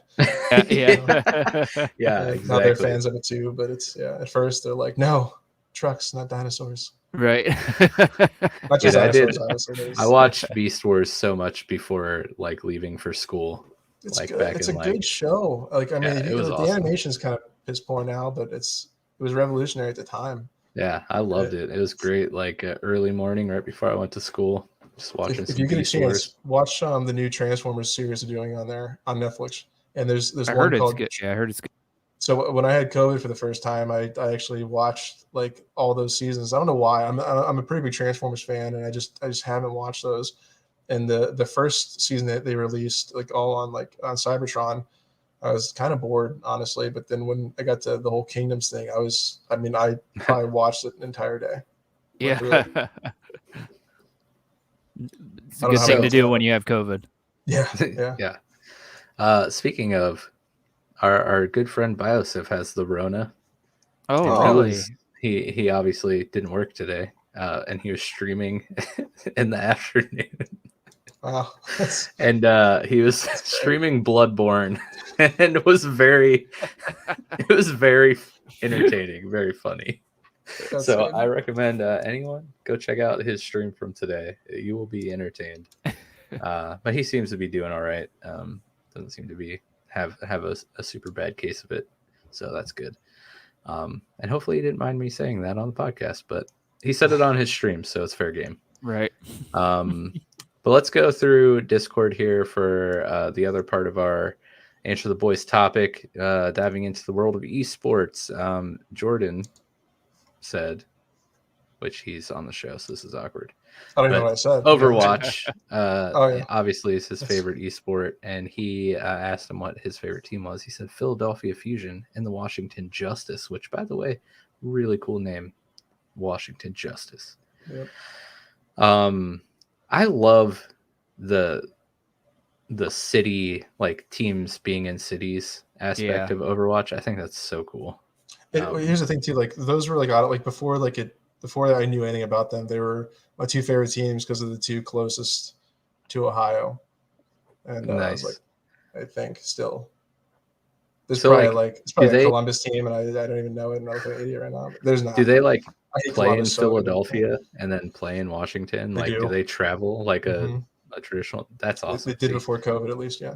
That's great because League, all the teams are LA based in North America, and they all play in LA every week. And the only time they travel is for their like finals in spring and summer. So that's awesome that you could have a chance of driving over to Philly or Washington to catch a game. Yeah, or whatever. In each game, each time you see it, I know people that have gone out for it, and it's like a mini like BlizzCon. I bet. It's awesome. Yeah, attending a live esports event is on my bucket list. Like, I have to do it. Like, just for whatever it's worth, like I'd go with you to League of Legends. Oh, I just trash talk everyone there the whole time and probably get stabbed. It's like, oh, you're really good at moving back and forth in lane there, buddy. Wow. Glad you get paid $1 million to move left and right. It's like old Bruce. Yep. I'll let you know. Like I said, the closest they've come is Detroit. But I'm holding out hope, okay? Because Dan Gilbert is for Detroit or no, I'm holding out hope that they come to Cleveland because Dan Gilbert is a partial owner in 100 Thieves, and it would just make sense, throw it up in the queue or whatever it's called now, the Rocket Mortgage Fieldhouse or whatever. I don't know. I don't know either. It's always the gun in my heart, but yeah, I mean, he's the owner of the Cavs. Riot, bring a summer or spring finals to Cleveland. Play in the Rocket Mortgage Fieldhouse, who, I mean, that'd be great. It's like a 40-minute drive for me. Right. I would be there every day of the weekend. How do they actually end up in Detroit but not Cleveland, actually? Right. That's odd. No idea, but it just makes me sad. Maybe they did one like in Indiana or Pennsylvania, and they're like, we got to get a little bit further away from Ohio. Yeah, before Detroit, I think they had one in Chicago, and I think they had one. Oh, I know they had one in New York. They need just the murder crime has to be just right, just high enough above the red line. They're like, let's do it. Yeah, I like it. Cleveland, we're gonna need you to step up your game. Come on, at least for like half a year. But no, that's definitely on the bucket list for sure. Back to Biosiv's comment. He said he follows a few games in the eSports circuit. I watch a lot of Mortal Kombat and CSGO when I'm feeling competitive. CSGO, it's a pretty big one. Nick also has an esports comment once I find it. Kaylee Kane said, not that big into esports or any of the modern teams, but that's only because I can't compete within them anymore. Age is the devil. I feel you, bro. I feel you. Nick's comment on esports. In regards to esports, the closest I have got was watching Pixelated Apollo on YouTube. Organize, play, and watch / commentate recorded multiplayer games of Total War Rome 2. Usually siege matches of 4 to 8 players. He's held and participated in player community-driven tournaments, and they are fun to watch if you're into that game. Beyond that, I've tried to watch LOL for you, Mike, League of Legends. Doesn't stick, and neither does much else. I've pondered why esports don't click, and it's ultimately why regular sports don't click for me. And it's the sports part that loses my interest. The game, and you have to see how he spelled it because he did it like the SpongeBob meme where every other letter is capitalized. Oh, yeah. Sports. The games may be fantastic. Then once you shroud all the things around and over it that make it a sport, no thanks. Yeah. Boo, you curmudgeon. And then Cozy Contagion says he misses the MLG days, Halo 2 and such. I remember when our oldest daughter was born, like we had just gotten a Roku and I was looking through the apps on there. Of course, I had like Twitch on there, but they had an MLG app, and that's how I got introduced to esports. I was watching a little bit of Call of Duty, but I watched a lot of Dota too, actually. And then I remembered that before then, like a couple years prior, my friend Ryan Fortress Tiberius from Discord had introduced me to playing League, and I was like, I wonder if they have like pro League stuff. And then I found that huge rabbit hole and like fell down face first. And then I was like, oh man, this is great. I want to play. And then I played and was addicted to League of Legends, both watching and playing for 6 straight years. Oh man, It was a dark Becca time. hated it. Yeah. But yeah, MLG is actually what got me into watching esports. So I feel you there, dude. But that does it for our Discord comments. So thank you guys for replying to our Answer the Boys question. We love reading your replies on the show. It always makes for great conversation. Love hearing from you guys. So keep on replying every week. We'll throw our topic up there for you. But yeah, do you have anything else like esport / crypto related, Jordan? Or because I didn't want to like gloss over. Oh no, that was really it's just funny seeing it, jump into it. Obviously, Theta has a piece that'll be progressing further and further too with ThetaTV streams, and I know they're hosting. Actually, they're hosting some actual. I mean, they host the poker championship, so I guess they're hosting a real sport. We've been slowly, and I mean literally slowly, uploading our backlog of content onto ThetaTV because I think Nick is the one that does it, but I'm pretty sure you have to wait a week. Yeah, it's pretty incredible uploads. So it's like it's been a slow process, but we have a handful of things. Cutting edge technology. Yeah. Yeah. It's mainly because I read. I mean, I guess I didn't understand a lot of it was technical, and they're probably trying to confuse us with it. But they can only move like at a certain pace because of the growth. They're trying to work the economy into it, and again, it's one of many. ThetaTV is just it's just a product that they have. The Theta blockchain is going to be the whole idea. It's a layer 1 protocol that apps can be built on, and the sky's the limit with that. Yeah, and I know we had an episode on it. We don't talk about it a whole lot. It's been sideways accumulating as far as profits go, but it's just, man, like in 5 or 10 years, everyone's gonna. I keep telling people, like, eventually you'll be buying Samsung TVs and you're going through the basic setup, and it's going to say, do you want to participate in the Theta network? And you can choose to or not to. And if you ever want to know what that is, we have a whole video on it. But yeah, we did. And at the time of that video, what was it around? It was floating around like $2 to $4-ish. Yeah. And then it jumped all the way up to like 15 something, 16 something, I think. Yeah. Too, but I don't it's even know resting where around we're floating. 7. Yeah, I was about to say, I don't know where we are now, but last time I checked, it was in the mid 6 range. But the best thing you can do with crypto, no joke, is pick projects that you think have really cool tech behind it, the use case and the protocol, and that will, by nature, if you're making a good decision on the company and what the use case is, what their scope is, and the roadmap, and whatever it is, by nature it'll become worth more, and that the scarce amount that you have of that protocol will gain value. So it's if you can find just a really good project, that's how you make long-term money in crypto.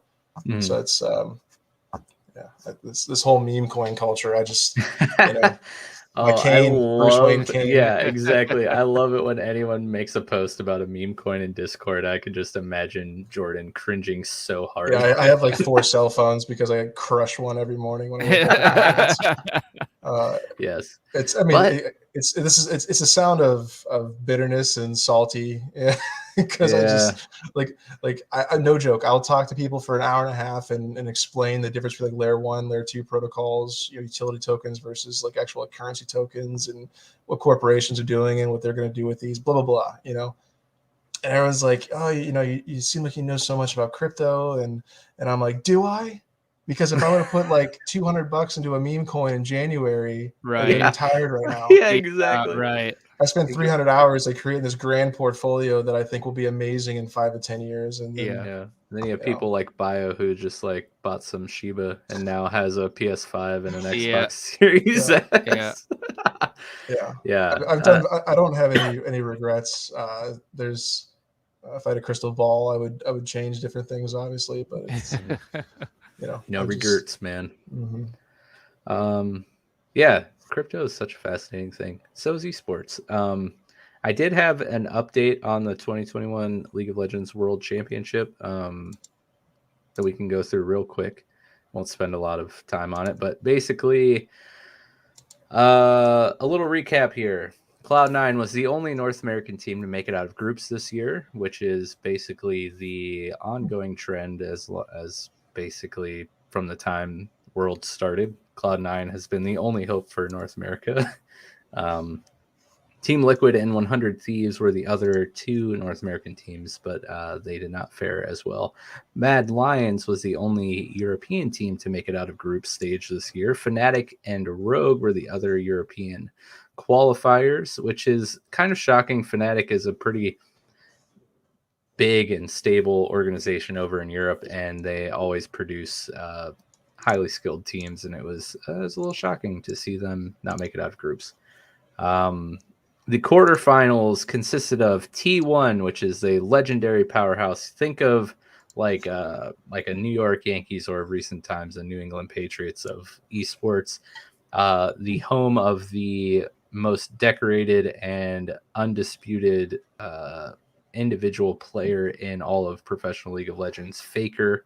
You may have heard of that name. He's been reported on in Sports Illustrated and by ESPN and all this stuff. He's coined the Michael Jordan of professional League of Legends. He's a monster. He plays for T1. T1 took on Hanwell Life eSports, which was another Korean team. T1 won this 5-game series 3-0. Edward Gaming from China took on Royal Never Give Up, also another Chinese team. Edward Gaming took the series 3-2. Damwon Kia from Korea, and I know, right? They took on Mad Lions from Europe. Damwon won 3-0, and then Gen G Esports from Korea went up against Cloud9 from North America and just wiped the floor with my boys, and it was very sad. They took the series 3-0. So the semifinals were Damwon Kia versus T1. Damwon won in a close 3-2 series. Gen G took on Edward Gaming, and Edward Gaming won another close 5-game series. They won 3-2. And the finals, like I said at the start of the match, at the start of the episode, they will be played this Saturday, November 6th, starting at 8 a.m. Eastern. Because the tournament is being held in Reykjavik, Iceland, so that's the time difference there. That's the cool thing about the World Championship is they travel around the world, and each year they play in a different host city or country. This just year, like their own little Olympics, right? Yeah, right. Exactly. Yep. Last year and this year, ironically enough, were supposed to be held in China, so that did not happen. So Yeah. Last year, Worlds was kind of played in a bubble. This year, they moved to Reykjavik and still didn't play in front of a live audience, but it wasn't as strict as last year, obviously. And hopefully they come back to America soon. The last one, I think they played in LA at the Staples Center, which was pretty cool. It was a handful of years ago. My prediction this year is Damwon will take Worlds again and repeat as world champions in a close 5-game series 3-2. There's your little recap. I know nobody is probably very interested, but maybe some of you are. And if you are, I love you. But that's all I got. You guys I like have the anything? names. I know, right? Yeah. Yeah, it's like a Seabiscuit gaining Right. gaining legs on or gaining speed on like short leg or something like that. Dwarven pony. Yeah, the Korean teams have like the best. The Korean and Chinese teams have the best names ever. Edward Gaming is amazing. Royal Never Give Up. I always crack up at that one. That one is pretty good, actually. I don't know, like Edward Gaming, like, is it how? Yeah. I don't know. Yeah. But yeah, Like who's named Edward? Like the owner, and the other Right. one's like, no, Right. it's just a name. yeah, they just. That's the funny thing though, is like all these like Korean and Chinese players, their player names are just English words, and they just pick words that they think sound cool. Yeah, here comes Tay. Here comes Tay. Yeah. Yeah.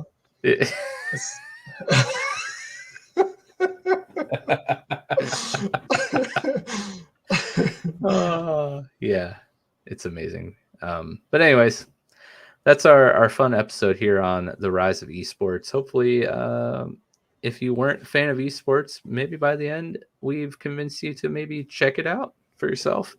I don't know if I did any work in helping convince Nick to come over to the dark side and give it another shot. It sounds like that will never happen. No.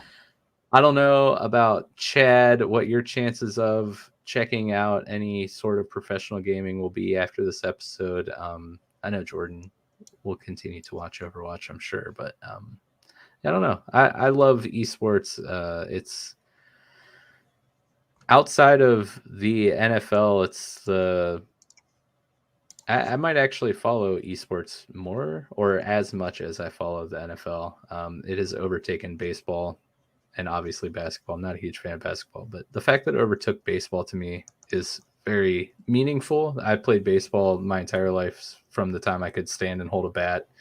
Was a huge Cleveland fan, obviously. But now I'd much rather follow the NALCS over the MLB. Yeah.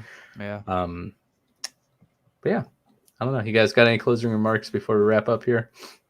I think we should all three play Overwatch one night. That would be fun. I'd have to reinstall Battle.net, rip, but I could get into Do that. it while you can. True. I'm just kidding. It's a joke. I keep like, it's funny. I like talked about it all night, and I keep like just trashing it at the same time. Yeah, right. It's an easy target. My God, I can't help it. I am so addicted to League of Legends, but I would never ask a friend to play it. Oh, I would never ask any of you to play League of Legends with me. I don't want to do that to you. It shows you how like damaging these games are. You play League of Legends, and you just like it raises your chance of suicide. And because people just tell you how big of a piece of crap you are. Right. If you play Overwatch, you just get molested. Well. All right. Well, What luckily we don't make any money, or else we would just get demonetized there. There's the closing remarks you were asking for. So, yeah. Be sure to check out our sponsor, Webcam B. I mean, obviously, I don't condone any of it. I think just the communities and developers are just pieces of shit. And valid. They're just complete pieces of shit. Dude, I'm getting tired and loopy. I just now got your joke about Overwatch. Wow. Hello. Wow. Welcome to the show. Yeah. It's actually like if you're probably just like, why? It's like if you didn't get it, like, you just fake laughed at it. Laugh, but now I get it. I believe the real laugh because you're just like, why? Like, why obviously, unless it's right, I'm the right word. It's the worst words you should say, but it's right. Yeah. Bastards. We got a comment here. Let's see. Oh God. Best sponsor ever. Got it right. And then BioCiv didn't realize Team Liquid does League. They are in CSGO too. Yeah, that's the thing about these organizations is they usually have their hands in every major game. I was gonna say some of these names like Team Dignus, is that one of them you said Dignitas. Earlier? Dignitas, yeah. Dignus, Big Dongus.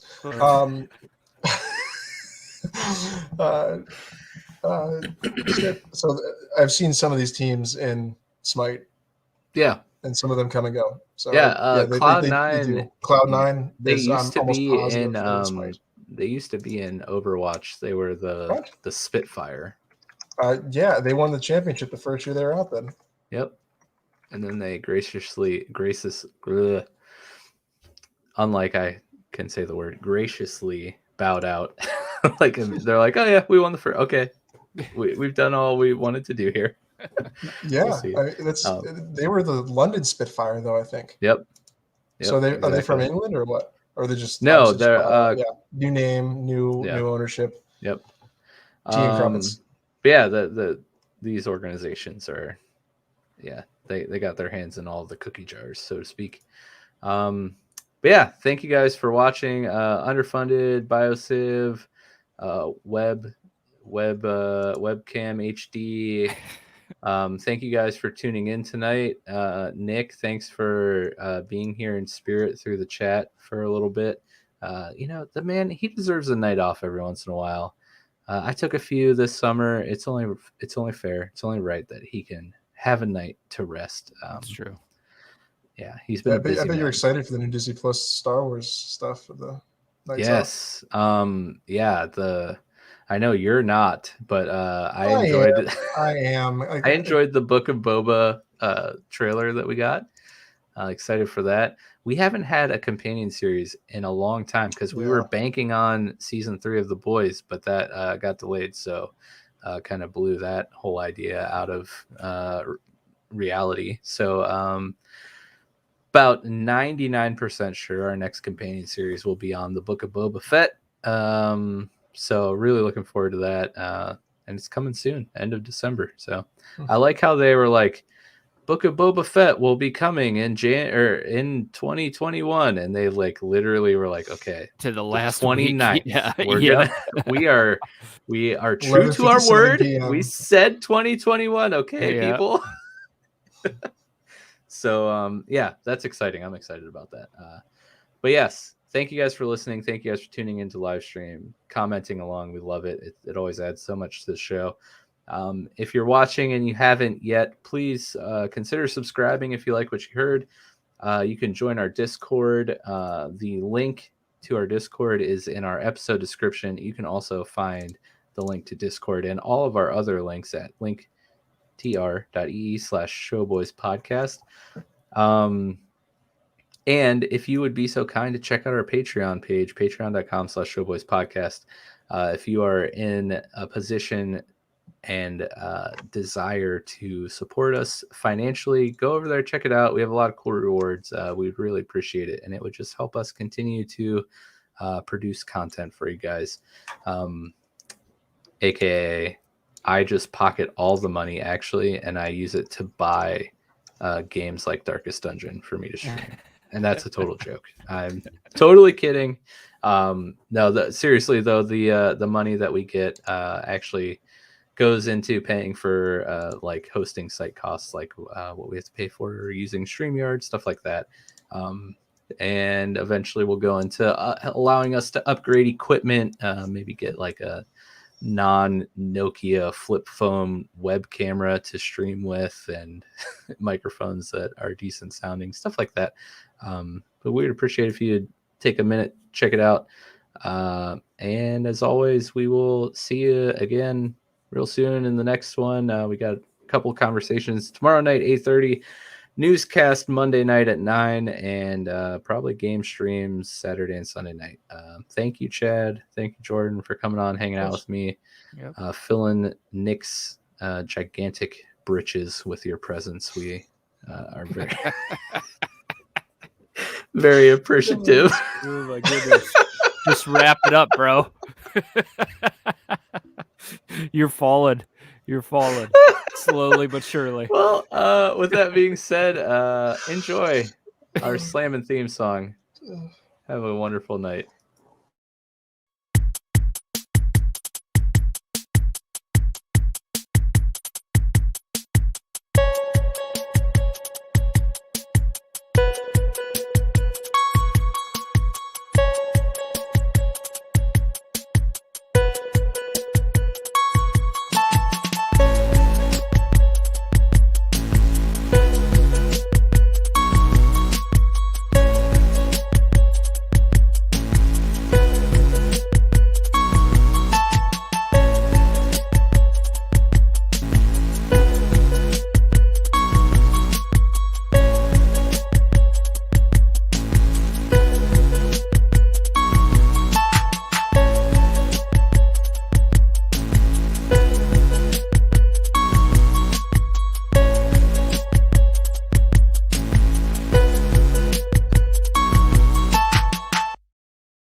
I have no idea how to do good place. I just want to take this. We're having like a 20-minute outro. I was laughing that entire time when the music was playing.